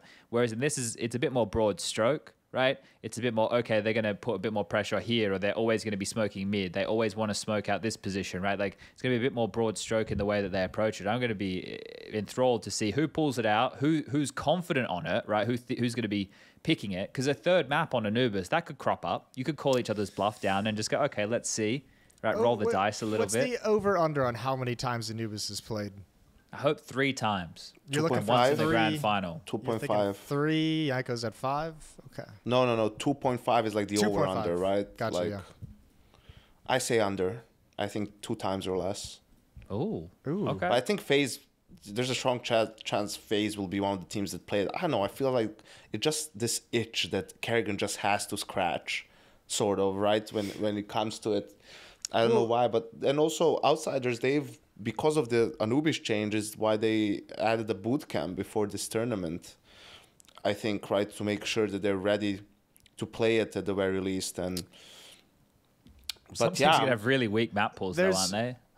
There's like a HLTV did have this article. I mean, there's like a track record now of like the first teams to really be able to introduce a new map into their pool have usually seen an upswing in their ranking, right? Like they've gotten like dangerous for a certain amount of time. You know what the problem is? The problem is there's no clear favorite and clear underdog in almost any of these matchups. That's meaning true as well, yeah. There's no way for a team to justify the risk of picking the map over a map that they actually play. That's a good right? point. Like there's no team that's so bad, the discrepancy is so big. Let's say you have a Saw at this tournament, right? And then they're playing the likes of FaZe. They might then they just go and pick Anubis because, rolling the dice for them is better than playing the percentages because the percentages are in their opponent's favor. So I think that's why a lot of these teams won't be as prone to risk because they feel it would be unnecessary, and that's why I said Kerrigan's name and FaZe, because I think their scale works a little bit different than for most. I think too, it probably doesn't help a whole lot that this new map is coming in at the end of the year where there's not a whole lot of tournaments to really benefit. Like if you show that you have some advantage on Anubis here at the end of the year, there's like a month, 5 weeks before the next like big tier 1 event. That's probably a good thing, isn't it? Because you can show it and then you can still change a lot of shit before you play it again. Yeah, but it doesn't give you any of that benefit of being like, I am the dominant Anubis team, because by the time the next event rolls around, everyone's going to be caught up, Shit, Na'Vi was 10-1 on Dust. Yeah, right. Hell, I didn't know. Didn't realize that. That's so nuts. Check that out, though. Fucked. Of the top 5, the Blast World Finals have 4 teams who were the best Dust 2 teams of 2022. So Na'Vi, Vitality, FaZe, G2, and the third best team was Cloud9. They're in the middle there, but they're not at the World Finals. So that's it. Like that's a strong map for a lot of teams here. That's why I mean, it's going to be interesting. If anything, there's some fucking lit games in this opening round, though. I mean, right? All of them are, except for the Heroic OG, no one cares about that. But the rest Na'Vi of the games Vitality's always good. They're all FaZe sick and G2. simple. Zaiwu, FaZe G2, Nico against FaZe again. They're all fucking those are great always games. Those are always like good games, FaZe and G2 when they play. Oh, it's always shit. like interesting. Sorry. And then Yakinda versus Outsiders after they just won the major. Have you guys seen what time the opening match starts in Europe? I see what time it starts in America. It's not pretty. 7 a.m. 1 a.m. for Outsiders. Bro, 4 best of 3s a day again the first 2 days. You like that shit? that's gonna be interesting with Thank God I'm a And that's Cancer. not on home turf, man. That's out no, of but office. with these teams, right? Like it's a lot of good teams, so there's gonna be long saves games. and stuff. It's hard. It's the chances of having blowouts, you feel like are even lower. But Man, imagine were kind of fortunate Who would in- you in- replace in OG Denmark. at this event with? Any other team? Cloud9. Just Cloud9? I guess I you mean, had- there's plenty of. I'd other fucking ones. replace them with Mouse. Mouse would be cool. NIP is another name, but they're also just so. Fnatic could be fun. It's so hard to get excited about that team still. And It might have to be Cloud9 just for the year of work, as opposed Yeah, to yeah. like Yeah. What did The they do recent this form. year? they won Dallas, Yanka. You were casting, man. Sick. They won one tournament, which didn't even have Navi. there. But- no, yeah, they didn't But have Mouse Navi. didn't win a tournament, and Fnatic didn't win a tournament. It's Spirit just didn't win it's a just tournament. No, but they're because playing better Counter-Strike. they're more exciting Yeah, stories that's a- around those teams, right? Like the rise up of Mouse, the retooling of Fnatic, and then you have OG, where it's just like, But if you had They Cloud9, it placed would be like first maybe in the their groups. last event to try and change the tune before the break. I mean, it would this is also the kind of thing, suck like- having Cloud9 there with the roster change impending, like last year's World Finals, where 4 teams were changing their lineup, and it was just like, Oh that's- god, that was like every Remember team that? we talked about was the last dance. I was like, can we Yes. please Oh, stop that's It saying was the right. last this? dance tournament. Please, this is like the last tournament of. It's like, come Fuck on. Michael Jordan for that, and fuck Fallen for that. That's all Well- I have to say.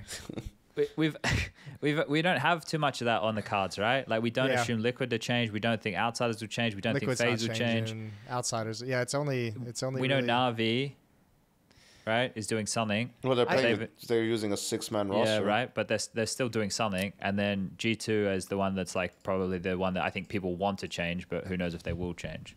Yeah, that one's got to be up in the air, especially even if you consider factors outside of Counter-Strike itself, with like a change in management. I don't know with the Carlos going out and the retooling of that entire organization how much they're going to be dedicated to investing capital into a roster change. And he was a big part of, Yeah, pushing bringing for those those, players yeah. in and extending their contracts as well.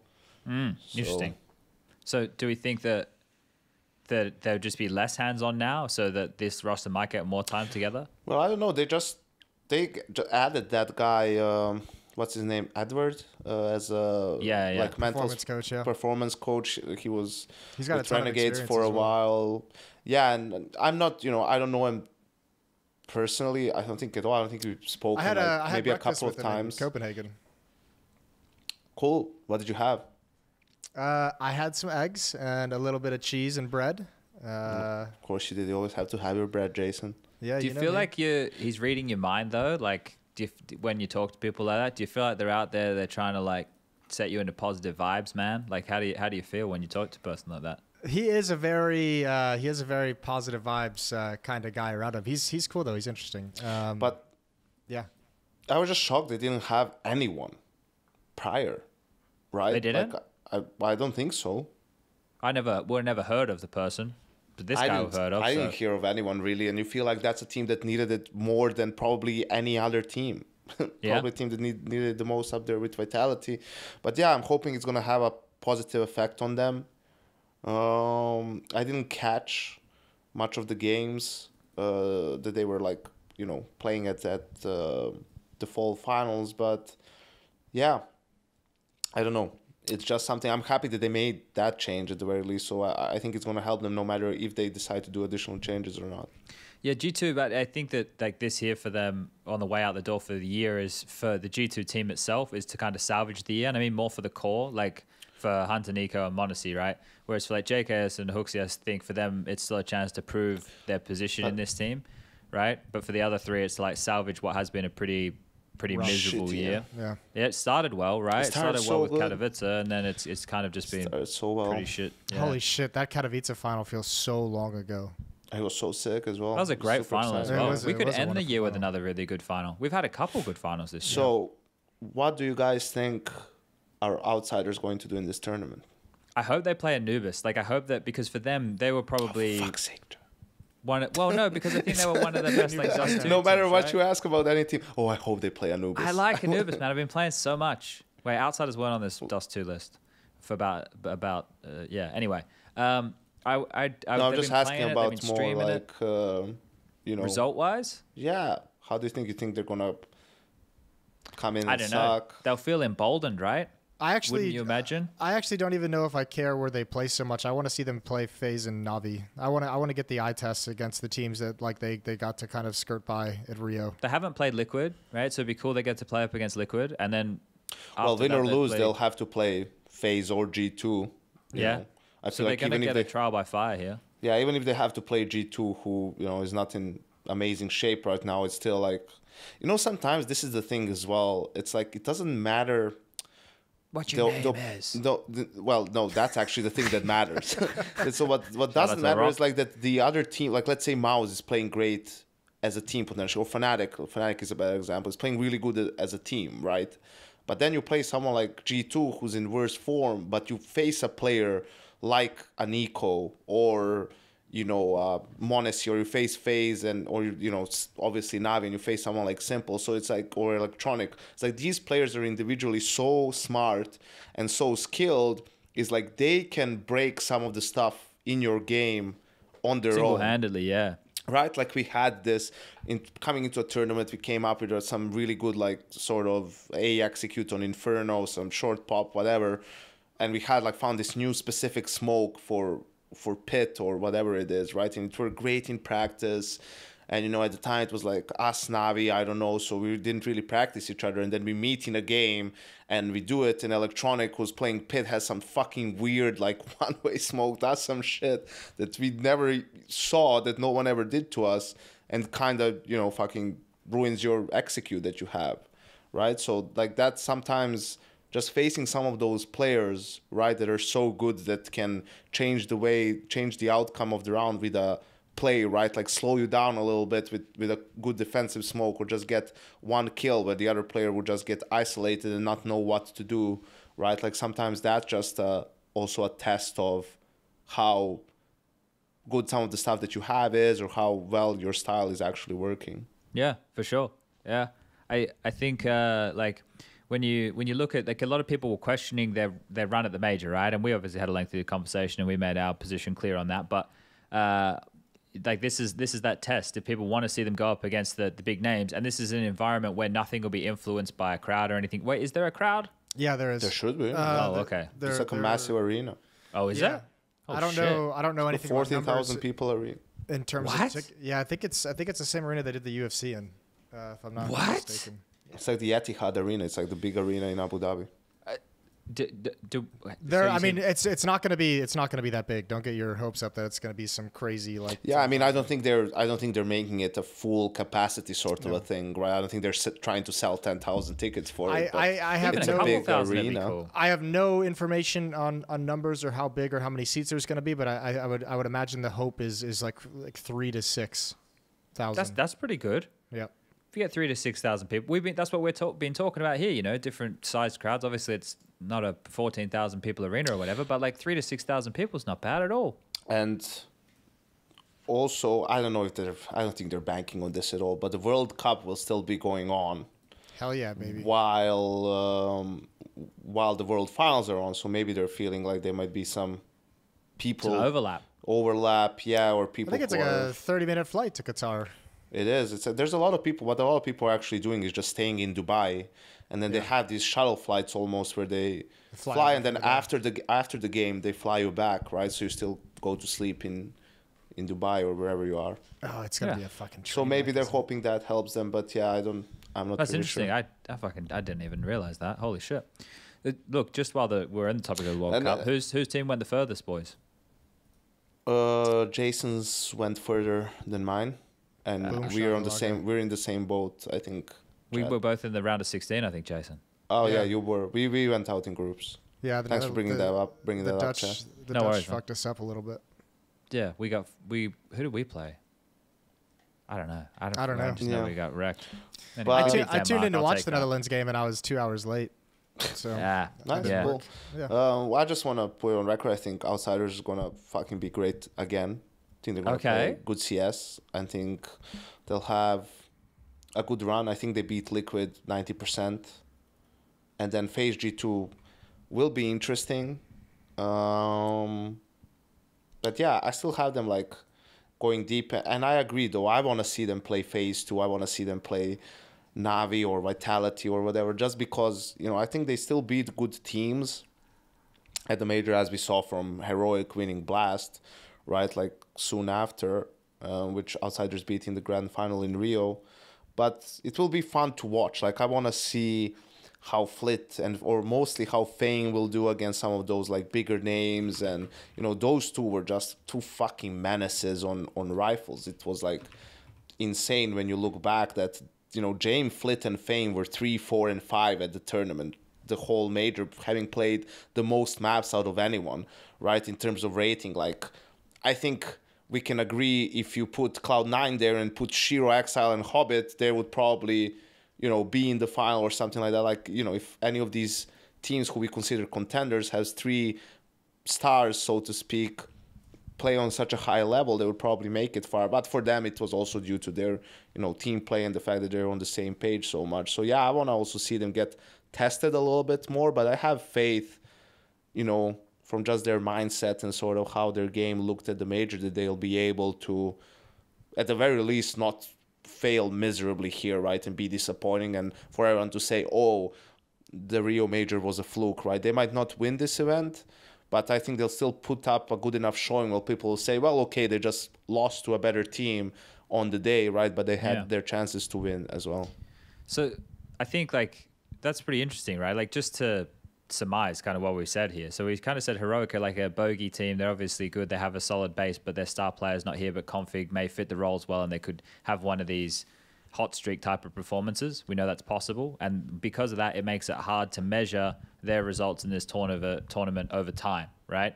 But at the event, it means that they could still be this competitive team while being an underdog because of the stand-in factor. You just mentioned Outsiders and how they have this like opportunity to play against these big names just by virtue of how the brackets are set up, and like prove that their way of approaching the game and everything from the major works against the big name teams as well, because people were questioning their run. Then we spoke about G2, who, well, I put the framing on it that it's like a recovery of the year, like something, a good note to end on for Nico, Hunter, and Monacy, and for JKS and Uxie to try and prove their position. And you guys also brought up that fact about them maybe not looking to make as many changes because of the change of management, or I don't know. That's what I read into it. I think it'll just be angle. Yeah, it'll just be a hard sell, I think, with everything going on, to like make any kind of significant changes. Although, I mean, I would feel like, I think even if this year recovers on like some kind of a positive, like, they're not winning this event, G2. I don't think there's really any kind of great chance that you put on them winning the event. So I don't know how much. 10% chance. I would even put it probably less than that, but let's go with 10 just for the Christmas spirit. Okay. I mean, like, what would be a positive end to the year for them after the year they've had? Winning. Like, okay, that's it? Like, if they get to the finals and lose second place? I think of the finals, it's like a banger final, and they're playing against like a FaZe or like, or Outsiders or Navi or something like that, then yeah, as long as it's a banger. Like if they show good Counter-Strike. They need to show good Counter-Strike, and they need to also convert games. I feel like this to them is more not so much trying to salvage a bad year. This has almost got to be a tournament in my mind that G2 goes into with the mindset of, like, this is the last chance to show that this lineup can actually work. Because I'm not even convinced that this lineup is even tooled properly to be competitive moving forward. I need to see some good Counter-Strike, like the indecision and some of the dumb choices. And like we spoke about it before on the show, but there's just like certain rounds that they played at that, like, that just showed bad comms, or like people just like having brain bad fades, understanding of the situation. Yeah, like a lack Yeah. of focus to understanding when you have like when you're in a good position or in an advantage position in a round. There's just something really weirdly off. Yeah, it wasn't even like missed trades or a missed shot. It was like, or when they did get openings, then they would overextend. It was just a lot of like individual things, as opposed to like doing it together or having a better understanding of what they need to do. And that needs to shift here. If they can shift here, get a couple of wins. Yeah, okay. I can be with you there, where you were going with that one. What about Na'Vi? Because if they're trialing MPL here, is this like the step into the future? Like, is that what this is? Like, Na'Vi, we know that they've had this like unrest this year because of the war situation and how the player changes have been affecting them, as well as the real world stuff. So, like, with them bringing this kid in, is this to bring a bit more stability? Like, what are we thinking? Because this one's hard to read. I think Navi's just tired, man. Yep. I think they're very tired. Like, They haven't been home in so long. The year hasn't been exhausting for anyone else as much as it has been for them, and I think we can't even really grasp to which extent this year has been insanely exhausting for them, for every single person on that team. And it's easy to look from the outside and, mention things that are maybe not helping the team and adding to the dysfunction and so on, but it's kind of, you need to understand where it's all coming from. So I think they're just looking forward to getting fucking this year over with. And just like having 3 weeks where potentially they could go home or not. I'm not sure exactly how that situation is for those guys individually, right? But just have some like real time off and figure shit out in terms for next year, not only in regards to their roster, but also in regards to their, logistics, like whether it's living situation, whether it's, boot camps and all this sort of things, like how to prepare for tournaments, where to be in between tournaments, like something where the players will have, more stability, right? Or maybe like a healthier dose of stability, even though I think that's very, very difficult for them to achieve. So I don't have any expectations from Navi in this tournament, really, I mean, I think we can all identify, obviously not with the more intense circumstances around Navi, but the three of us can certainly identify with the kind of travel schedule they've been on without being home. Chad, you especially, if you remember when you started commentating and traveling around the world and you didn't have a home base for like the first year and a half. You didn't have an apartment in Europe. You were just in like hotels, Airbnbs, moving from place to place. And that just gets so mentally draining, not ever having a place that, like, even if it's not your home, but not ever just having an apartment where you can just go sit and be alone and just be comfortable in your surroundings and you know entirely what's going on at all times. And that's got to be a drag. And I think especially for a team like Navi, like obviously we all saw that clip of Simple with SDY from the Copenhagen finals. Like, this team is never going to take that step forward and get back to their peak as long as that kind of stress and mentality that Simple's displaying there. And I've been on this train since like the Rio Major, where I just said mentally they don't seem to be focused in the right way to be an effectively dangerous team or to hit their peak in any way the way they were at, like, say, Stockholm, where they looked just unbeatable in terms of individual and mentality. And none of that's going to change. Like, I don't care if you bring in Nipple, NPL, whatever the fuck, over SDY. Like, that new guy is always going to have like a really difficult time kind of rising up to the occasion and being accepted within the team as long as that mentality is so frayed and so fragile. Like, you're never going to find that fifth new player that you're able to get comfortable because you're just constantly stressed a million different ways and it's going to bleed into the game. And that's what I see out of Navi. Like, no matter who that fifth player is, yeah, he might have like the honeymoon or a buffer of a new player for one or two events, but those frustrations are going to boil over if this team doesn't find some way to just settle down and refresh over the break. And I think that's exactly what they're looking forward to, is just get this tournament out of the way, perform well, don't get embarrassed, and let's get to the end of the year. Interesting. Yeah, I can see a lot of what you talk. Like, I know that the community definitely has a lot of ways to frame that there. I don't know. I guess I have a hard time here, like, trying to look at this, because the Navi that we always knew, the Navi that we grew up with, and this doesn't make it right. It's just the Navi that I feel like I've always known is the Navi that were always yelling at each other, like the Zeus team days, right? Like, that's how they functioned. They were that's old very school highly strung. Yeah, and it's true, but like they were like they were. That was like much worse, wasn't it? Like, wasn't it worse than what we're seeing now, or am I misremembering here? Because I just remember like they would always just be at each other's throat. Like, no, I think you're remembering it accurately. I think it was worse, but it's also an entirely different generation of players and an entirely different style of Counter-Strike that you have to go into. Teams are so much more prepared. Teams are so much more clinical. Like, if your mentality isn't strong throughout a match, like, you're not going to be able to adapt. And you could get away with that in the old days. I just don't think you can get away with it this time. Like, we don't see a single team like that anymore that's even able to put a real dent in anything. Yeah, and I guess the thing is, I think people are looking for Simple to be like a role model in this in the sense that, like, he's should be like the ideal type of individual or player that people look up to.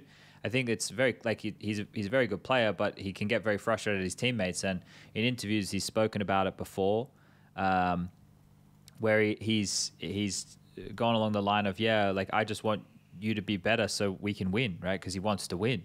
And like that frustration is something that I think we all know as like competitors and whatnot. But the way that you go about that can affect your teammates. But did it really ever feel like it was affecting SDY? Like at least not, to his face. It felt like he always dealt with. I know. I'm not justifying it. I'm just saying it never really felt like it.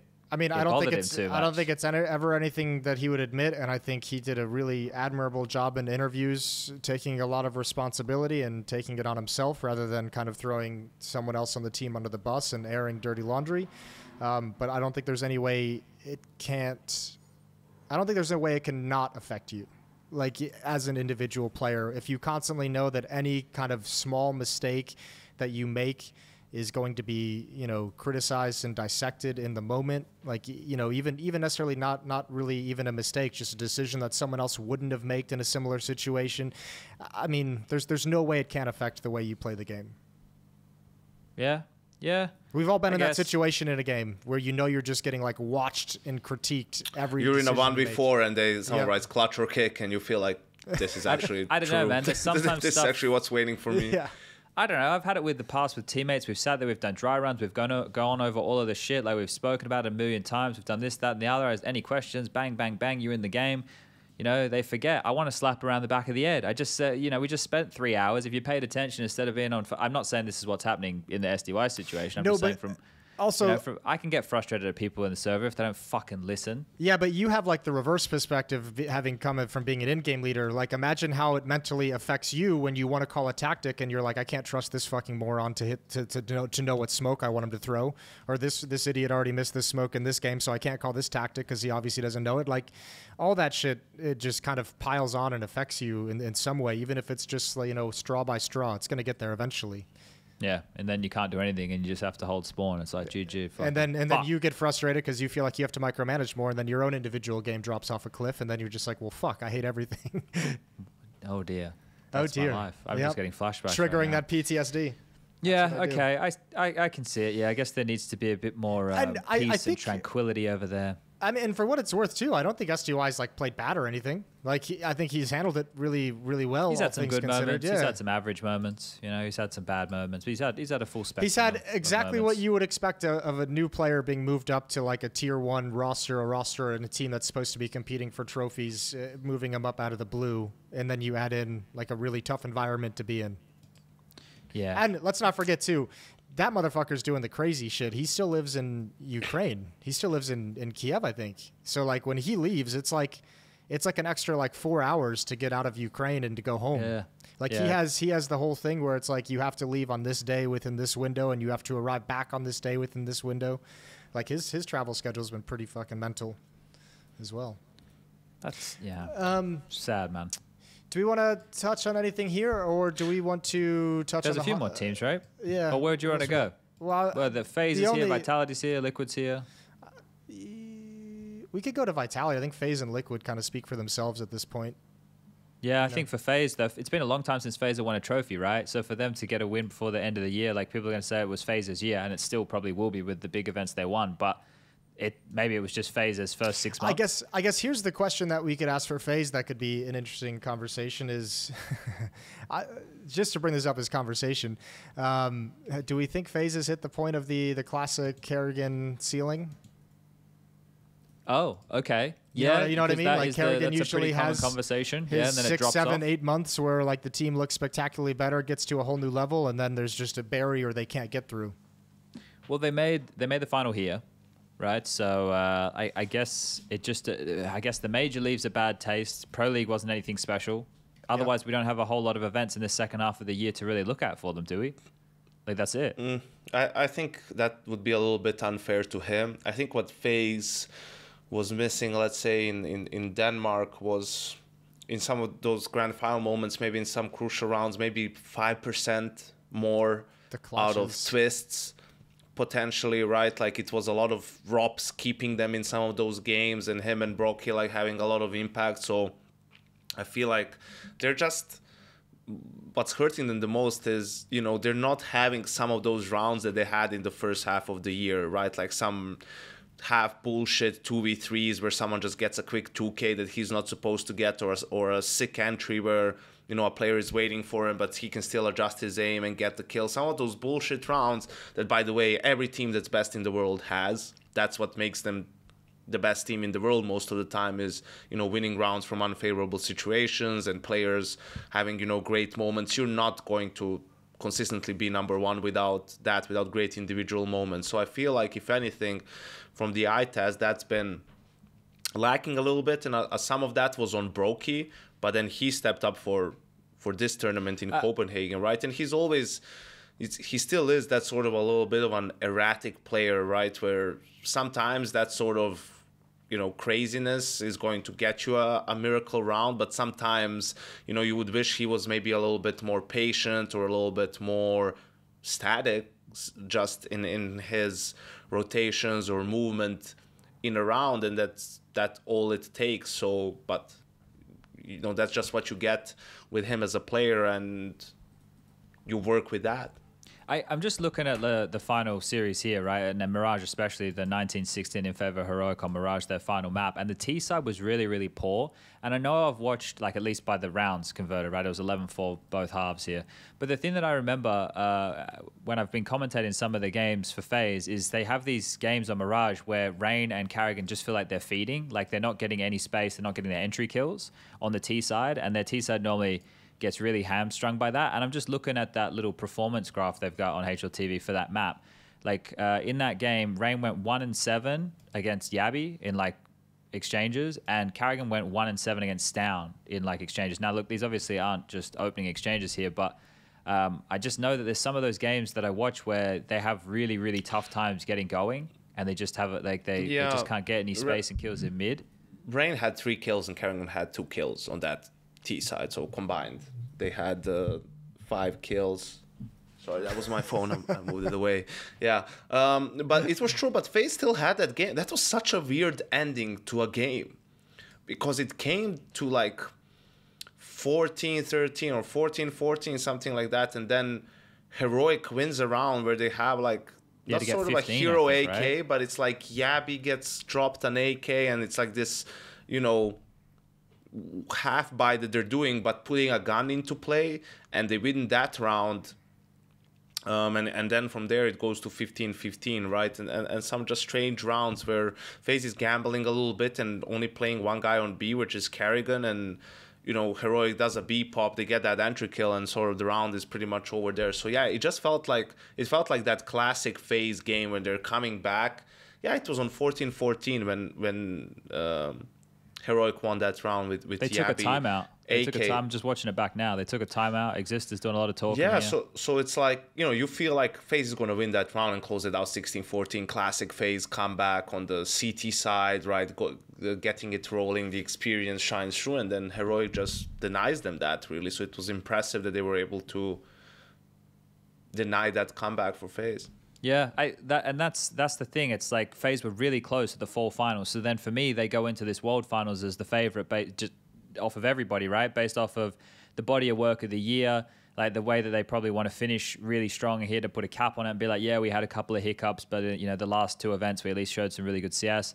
I think for FaZe, like, a win here is definitely possible, and I think that it's what they're here for, right? They're not here for anything else. If you're looking at it from a FaZe perspective, they looked great in Copenhagen. I mean, yeah, even up to the final, I thought they were gonna win it all in Copenhagen. To be honest with you, with the way they looked to start the event, I was like, oh, this is the classic like revenge event for the favorite that went out early at the major. Obviously didn't come to fruition, but I mean, they obviously still got it in them to win these tournaments. Yeah, so I think that's exciting, obviously, and then the last one is Vitality, who have had they've had a pretty rough second half of the year as well, right? Like, they won Pro League, and then otherwise it's been a bit more hit and miss, right? Yeah, I mean, they won Pro League. They beat Liquid in that final. It was a close final. They beat G2 in the semis, who knocked out Navi for them. But they also I think Vitality beat Outsiders there. Earlier on in like their first playoff game, I think so. So they had like a good run there, but then the major was pretty underwhelming for them, not just in terms of like Losing the results, but a little bit was that in the level they displayed. Sure, initially they had like a tough draw too, but you know, at this point you would have just expected more from them. You're still waiting a little bit for Spinks to truly find his form in this sort of a different system and see if he can deliver consistently the same numbers. So I feel like, you know, this turn, I feel like Vitality would really use a good tournament here just as sort of a proof of concept, right, for what they've been doing with this particular lineup and how they've set things up in game for themselves, right? Just so that Apex and Zonic can say, all right, we just need to, you know, keep working on this thing, but we seem to have figured it out and just need a little bit more time to add more plays in, to get better on a couple of these maps, right? Well, they get to play Anubis. Well, yeah, I mean, if but they might be the one to pick it, Yanko. I was just thinking about it, right? They've had a month off. Their last game was at the major. So I think for everybody else here, haven't we seen everybody else play? Like, we haven't seen Outsiders play since the major, but we've seen Heroic play, we've seen FaZe play, we've seen Na'Vi play, we've seen Liquid play.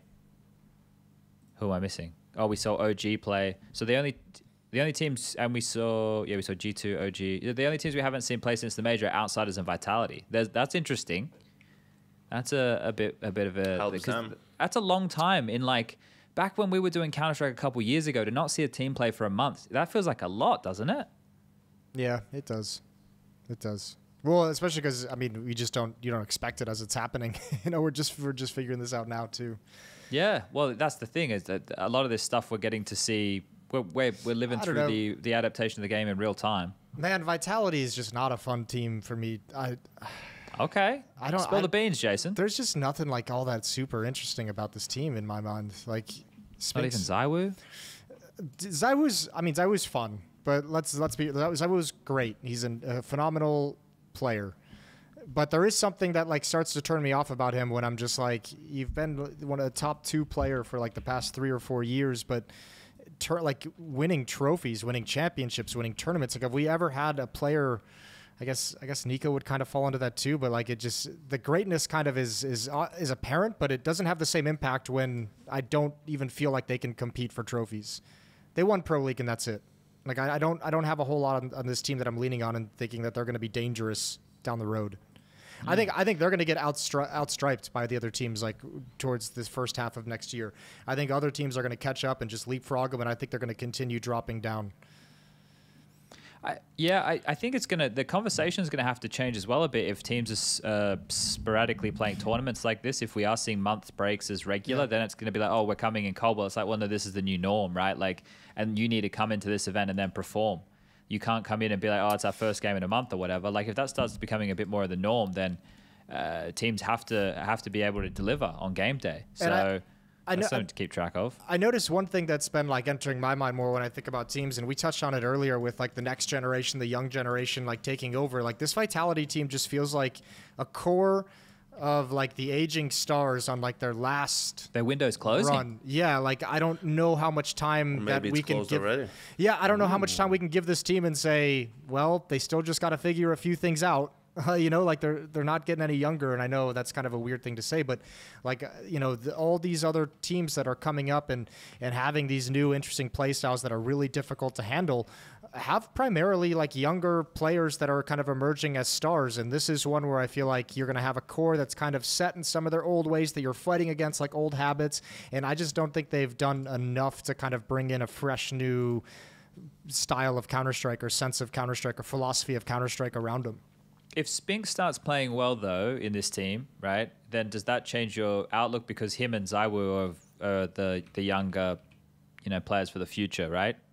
I think for me to get on board with this Vitality team, I think they're going to need like at least one more change. I mean, that's a necessity for them to have a reason to consider them for anything. If Spinks doesn't play well, let's say they're not a contender. I don't see how they can be really, unless somehow magically, you know, Magisk or Dupree are playing in MVP level form for them on the rifle, right? Like, you look at how talented some of these other lineups are, how much firepower there is on these teams, you know, the likes of Rain, Twists, Robs, well, Brocky, the 4 players on FaZe, Electronic, Simple and Bit on Navi.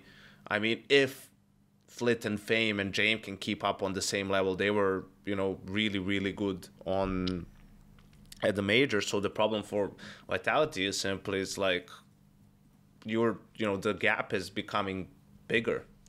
I just linked the stats right now of Vitality since SPUNJ joined. So 59 maps played. Zawu is the highest rated player with 1.34. Megisk is number 2 with a 1.08. SPUNJ is 1.04.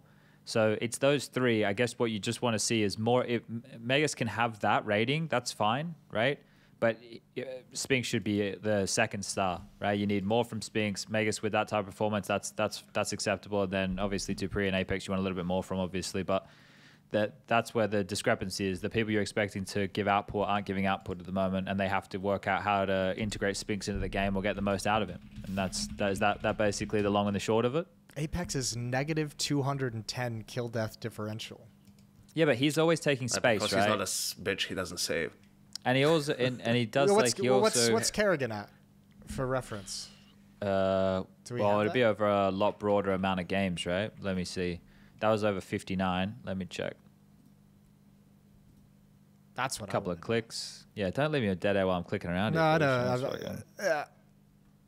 because that'd be, I guess, the next typical. I mean, especially with how much we give credit to Kerrigan as the best in-game leader. That'd be interesting to see what his is. So over 147 maps played with this roster of FaZe. Kerrigan is minus 519. Okay. I guess that checks out.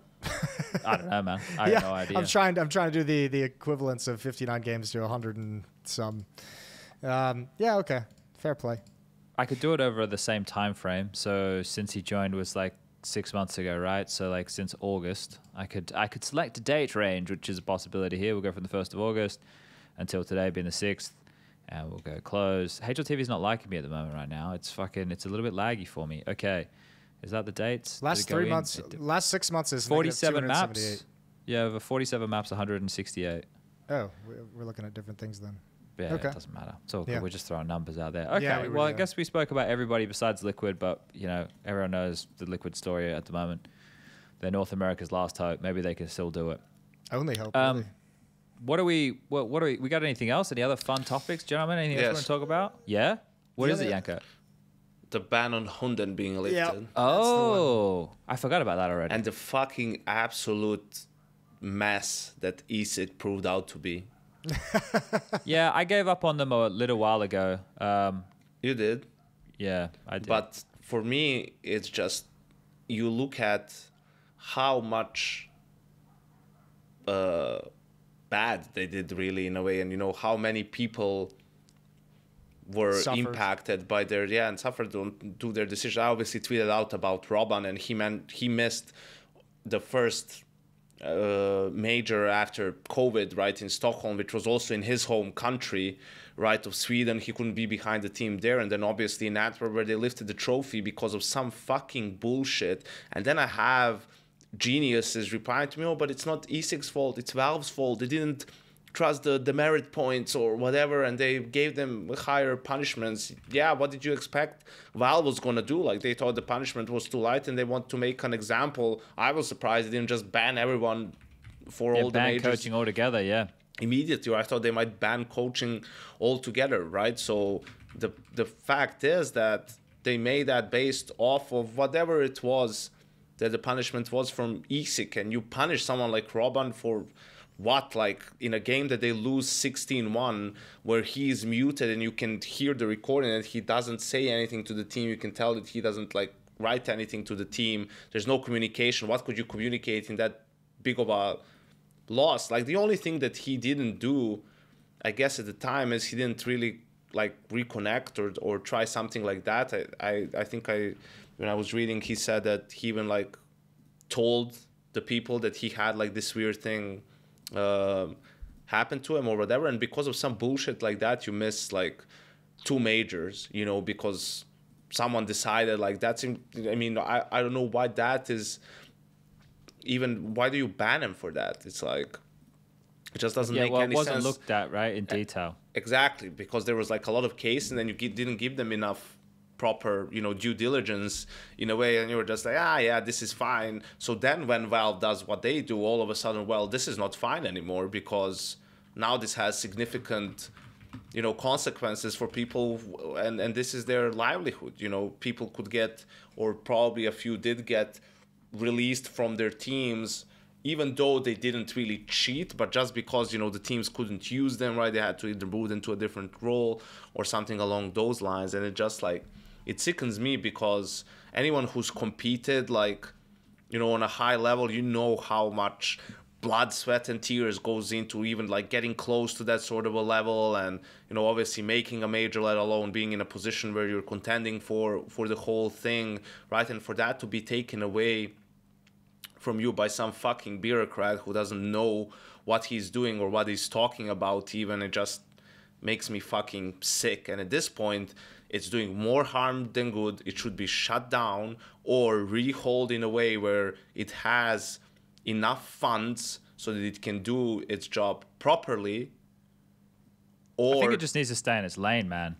Just leave it with the match fixing, with the gambling stuff, which is what they actually have experience with.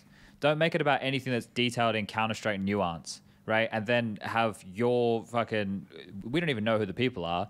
It'd be great to know who the experts that they consulted to help them with that was, right? We know that Steve and Mihal provided them with all of the stuff from the demos and everything, but who is the people who helped them interpret that data? Because it falls as much on those people as it does on ESIC here. How has this information been interpreted in this way?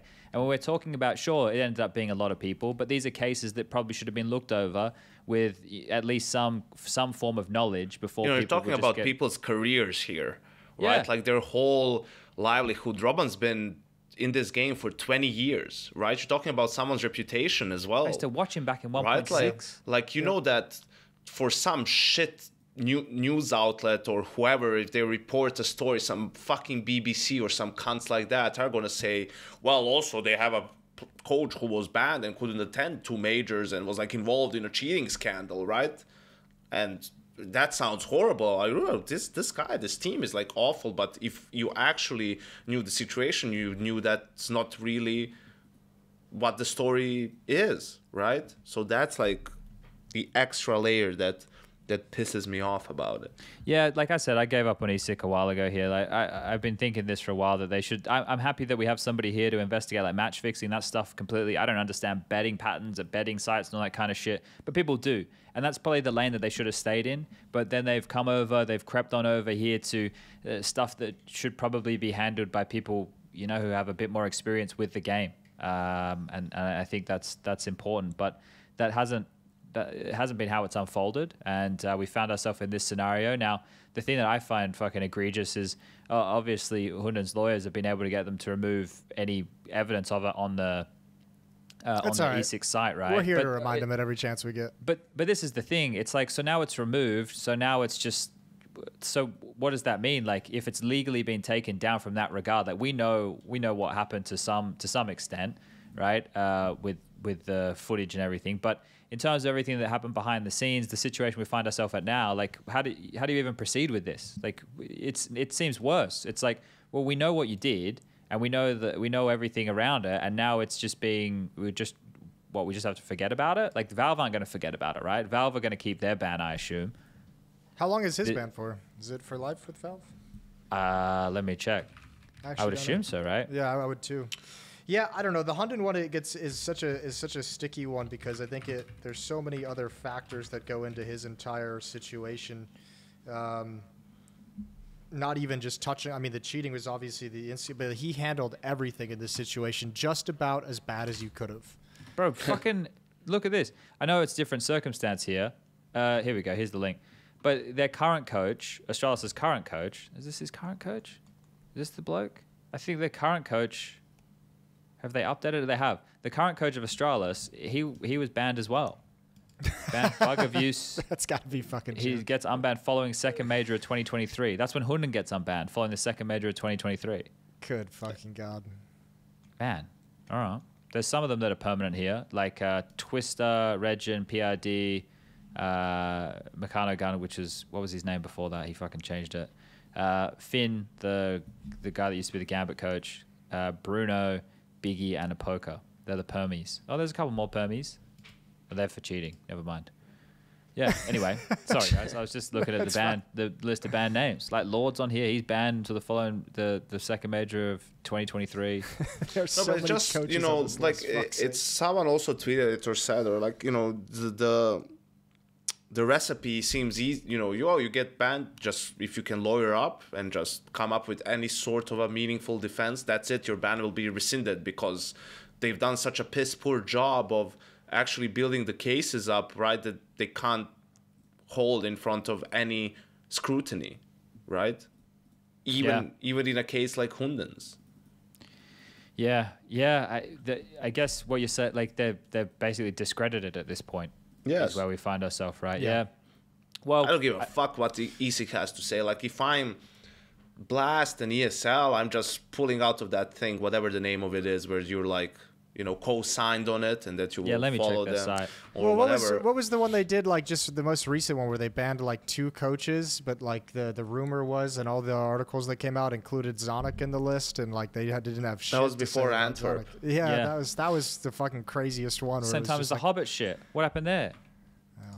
Right? Like there's meant to, what about the thing that they were working on in North America? Weren't they working on a massive match fixing thing in North America? Like, where is any of this? Word on the street is that since the FBI is involved, it's behind closed doors. But Is that still the case? Like, how many years is this going on for? Are these kids going to get locked up when they're, what? No, what they're the not. Fuck? They're fine. They're over in Valorant having a good time making money. So see, Jess, you got to be careful. Is that an accusation? Are you pointing fingers right now? Is this show, going to the presses? No, I'm not Anyway, pointing any fingers. I'm just saying. Malik was on that list as well. Like that, when Zonic was mentioned, that's when Malik was mentioned as well. Yeah. And Peacemaker, I believe, like some of the more and known Peacemaker's got coaches. to But return. obviously, it was also bullshit because if these cunts couldn't even accuse them, right, or charge them with anything, that's how you know it was a bunch of bullshit. Because even the people who have clearly been cheating is like, it can get overturned. So. Yeah, I mean, I think we're all in agreement with ESIC. It's lost so much credibility that it's hard to put stock in what they've got going. Like even some of the match fixing stuff now is like, even if they stay in their lane, as you said, Chad, and focus on that, it's kind of like, well, can we really trust that you have this case all locked up and nice and clean, that we know it's going to be, we know that this is all going to be good shit that's going to hold up under any kind of scrutiny whatsoever. So, that's kind of weird. They've just shot themselves in the foot, which is a shame because obviously I think we all see the importance of a body like this. Yeah. But I mean, specifically on the Hunden stuff, him being unbanned now, I don't know. It's a really hard one since, with the Heroic players and their story of redemption has been so cool. And I think a lot of people have turned the corner on Heroic. I think there's an obvious question to ask. How can you maybe not forgive, but, we kind of shove it in the back burner for the Heroic players that were involved. And Hunden still takes a huge brunt of the hit at the moment, which I'm fine with. Yeah. To be honest with you. I'm interested to see what happens now. He probably goes and coaches Astralis, right? That is probably what happens, and then they just get on with business. Because the thing is, nothing's going to really change other than him not going to be able to attend the majors. Some people have a bad taste left in their mouth about the person, but nothing's it's done now, right? Yeah, but here's my problem with the Hunden situation is it's not only just the cheating, which was egregious and obviously should be punished heavily. He's gotten around that. But then he comes back and throws his players under the bus and accuses them of being involved with it. And then he came back a month later and released chat logs and actually gave details to how the players, and it's every step of the way you did something wrong. And if nothing else, if even not the cheating situation, the way you handled the communication and the way you threw your teammates under the bus, how do you put them in a leadership position? If you're a player and you're just oh, this is the guy that just came out and literally just railroaded his players at one point, how do you have respect for him in a coaching position? You put winning at the top, right? I think we've learned so far that principles and morals and ethics in esports or in Counter-Strike mean very little to a lot of people. So they only care. They want to win no matter the cost. There's no sticking to your principles or anything like that. It's just, can this guy help us win? Let's get him. If you're a team like Astralis, right, and you can get Hunden in, and you know he's going to be doing good with the scouting or coaching or whatever, and he fills all the gaps for Astralis. You get him in, you put him in a basement, and like that castle guy is standing behind the team, and that's it. And like he could have been helping don't the show team his throughout, face right? anywhere. Imagine a coach that was banned for cheating being the better PR face for another coach that was banned for cheating. But we'll never know like the full truth, That's right? so Like insane. we'll know our interpretation of what we've read and what we've been told and what we've heard, and then there'll be the truth from Hunden and his side. There'll be the truth from the team and what happened. There's so many different parties, right? Like all of those little versions of the truth all make up this bigger picture, which we're never going to find out. And they're all it. skewed in their own way, right? Like Exactly. Everyone has their own bias behind, why this happened or how this happened or how this was interpreted or what was said. Like there'll never be the black and the white of what happened in this scenario. But we're left in this scenario where, okay, now we come back. He probably will go to Astralis because it makes a lot of sense for everybody involved. And then that's it. What will follow him around is the people who remember, right? Who remember, and they might look at him a little bit sideways. He'll never have the romantic redemption arc that the heroic players have had ever. Like the coaches just don't get the same grace that the players have. There's a lot of forgiveness if they start winning for players, though, it's going to have to be acknowledged though, right? Yeah. Like that's the thing. And at the end of the day, in a merit-based thing, which is what the competition is, if the team's winning, we're going to have to acknowledge that he's doing his job as a coach, whether or not we think that he's always made the right moral decisions. So like if he finds success, eventually he will have a win, right? Whether, that's vindication for him or whatever. Like if they win, they win. That's kind of how this works. So it's one of these times where, I don't know, losing faith in the institution. CSPPA, that's not what it was meant to be. Same thing now with what ESIC is, right? I never had faith in CSPPA. The ESIC one hurt. I at least had faith in ESIC. Yeah, well, it's like we find ourselves now like without these institutions, and maybe we're better for it, right? We've learned a lot of lessons from this. We've been able to see a lot of things that shouldn't have happened. Is I think those institutions are probably necessary and are very important, and this is going to be just a huge step back in actually establishing those institutions that can truly be effective. I think it's a step forward, Jason. Here's why I think it's a step forward. Okay. The ESIC one, the integrity and all that, I don't know how we're going to find arbiters for that. I think maybe like some form. This could actually come through the CS, whatever the player union should be, right? But first of all, the players need to pull their fucking fingers out, and they need to set up some form of a player union where they are the ones who fund the union themselves with whatever pay scale it works based on pro players. Let's say 5% of your monthly salary, that just scales with how good you are, right? It's not a set fee. It's a percentage of your salary goes towards and I'm just throwing figures out there. I don't know what the fucking figures should be. I don't know how much stuff costs, but should go into running the player union. And then that way the player union actually represents the players. And if you're a professional player who's getting paid to be part of this and you want to be part of the union, you opt in and you pay that, and then you have all the facilities of the player union available for you. You get the opportunity to vote in the player union, all these kind of things, and it's self-funded, right? Like that, instead of having some third party come in and fund this thing, it's always going to be skewed. It's always going to have its own agenda. It has to be self-funded, and then from there, maybe we can have some growth. Yeah, the only way you're going to self-fund it is by taking dues from players, and good luck with that. Wow, I don't know, man. Like I know.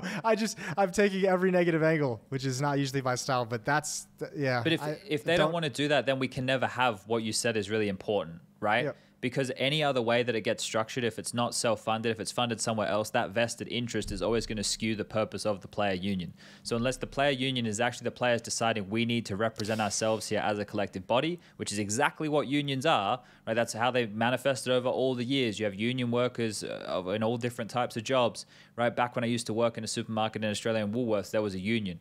Right, there was the Woolworths fucking workers union that I could have been a part of if I wanted. Yep. But my family were never part of fucking unions, so I was like, I don't want to join your fucking union. Yeah, that makes sense. I think there's only like a couple ways. I think there's only a few players that can actually make it happen. I think the only realistic way for it to get done is when someone like Kerrigan retires, someone like Dupree retires, maybe someone like Zonik retires, and they help start up with a huge leadership position like a true players union.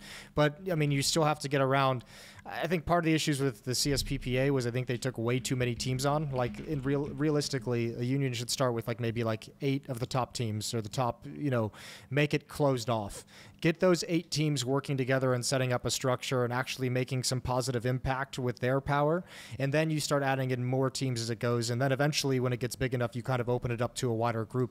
But I mean, you're going to have to show some wins before you can ever pitch the idea to a 19-year-old player making $20,000 a month and saying, you need to pay dues to like invest in like the longer term vision of what we're hoping is going to be a generational sport.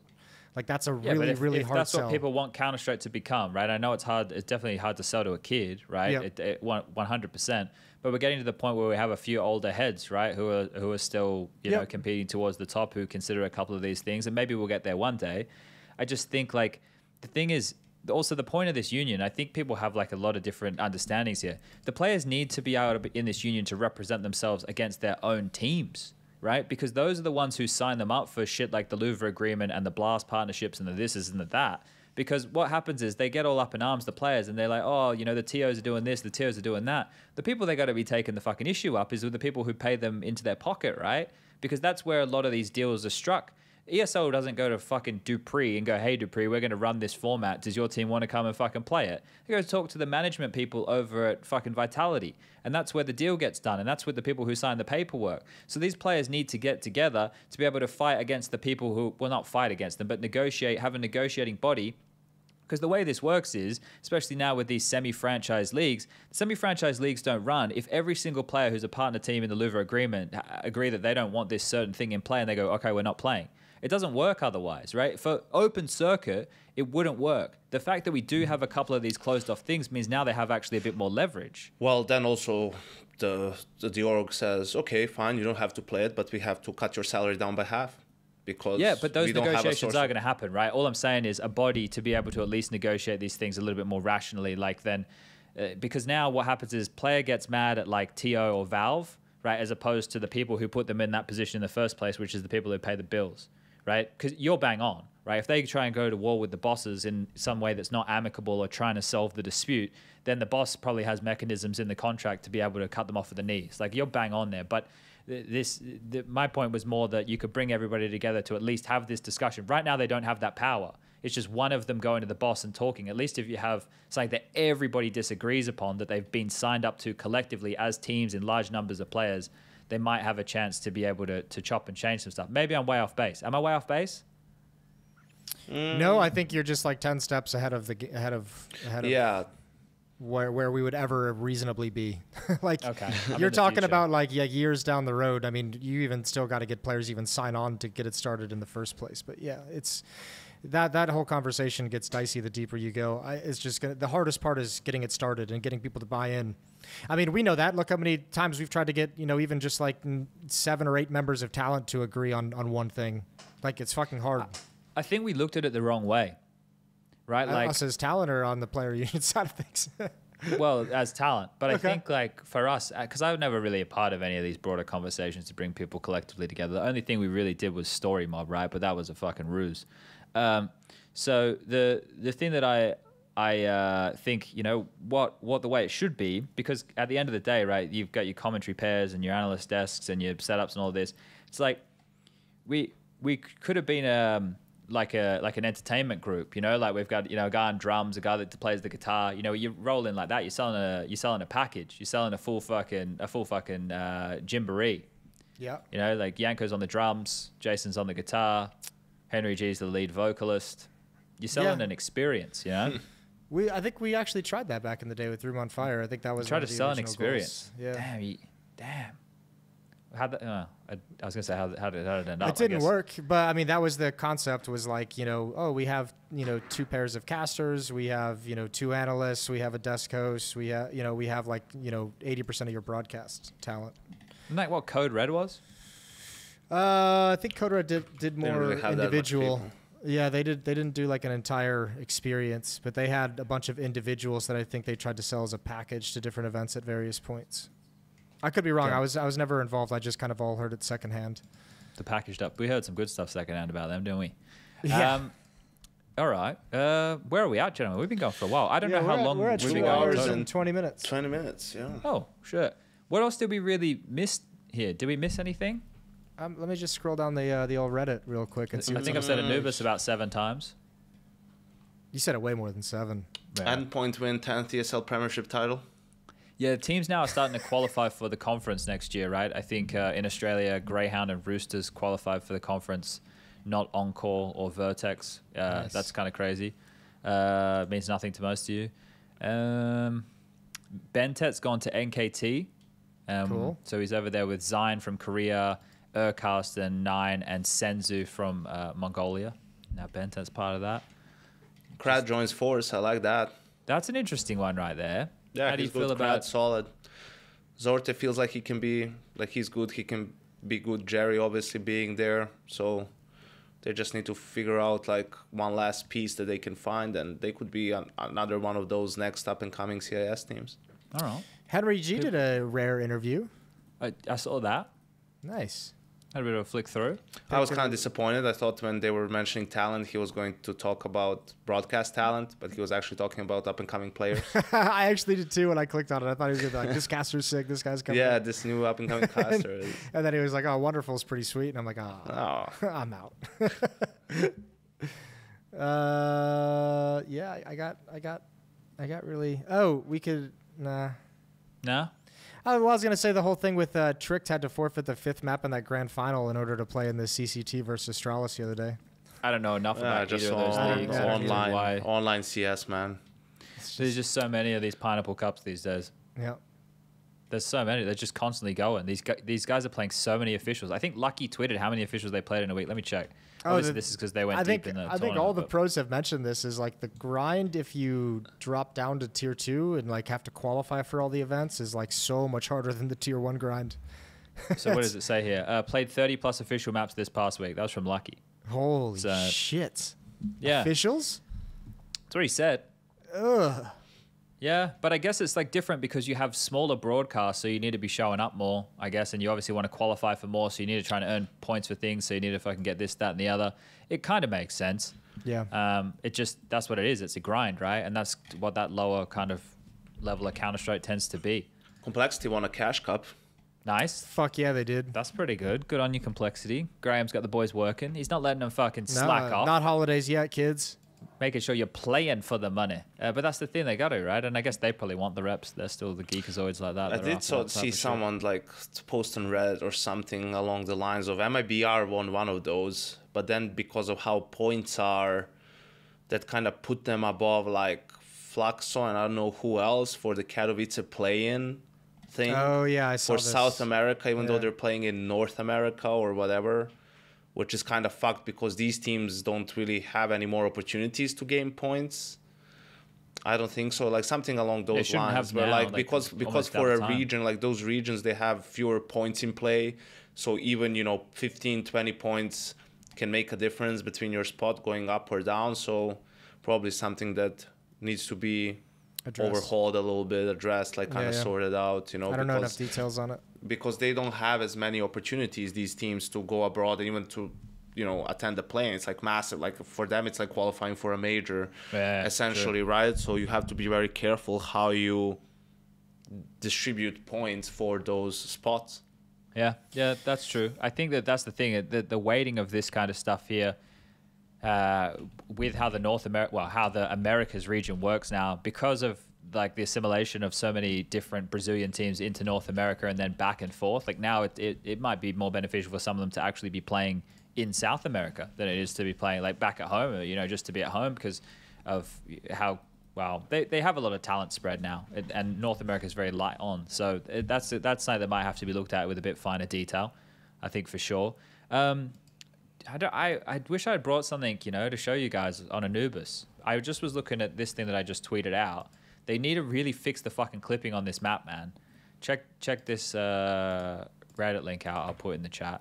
Okay. Like there's lots of spots like this across the map. Not as I see these pop up on Reddit frequently. These like clipping. Yeah, that's issues. the problem. And it's not just all in like the same spot. Like there's a bunch of different areas where this can happen. And this is like annoying to lose guns like this because it can also happen with utility and shit. But what else is more annoying is like the clipping on certain walls where utility's fucking just bounding off when it shouldn't be hitting it. So those are the things that urgently before blast need to be fixed because it's going to make the map look silly if this shit's happening frequently. Well, I don't maybe think it it gets fixed today. It's Tuesday, right?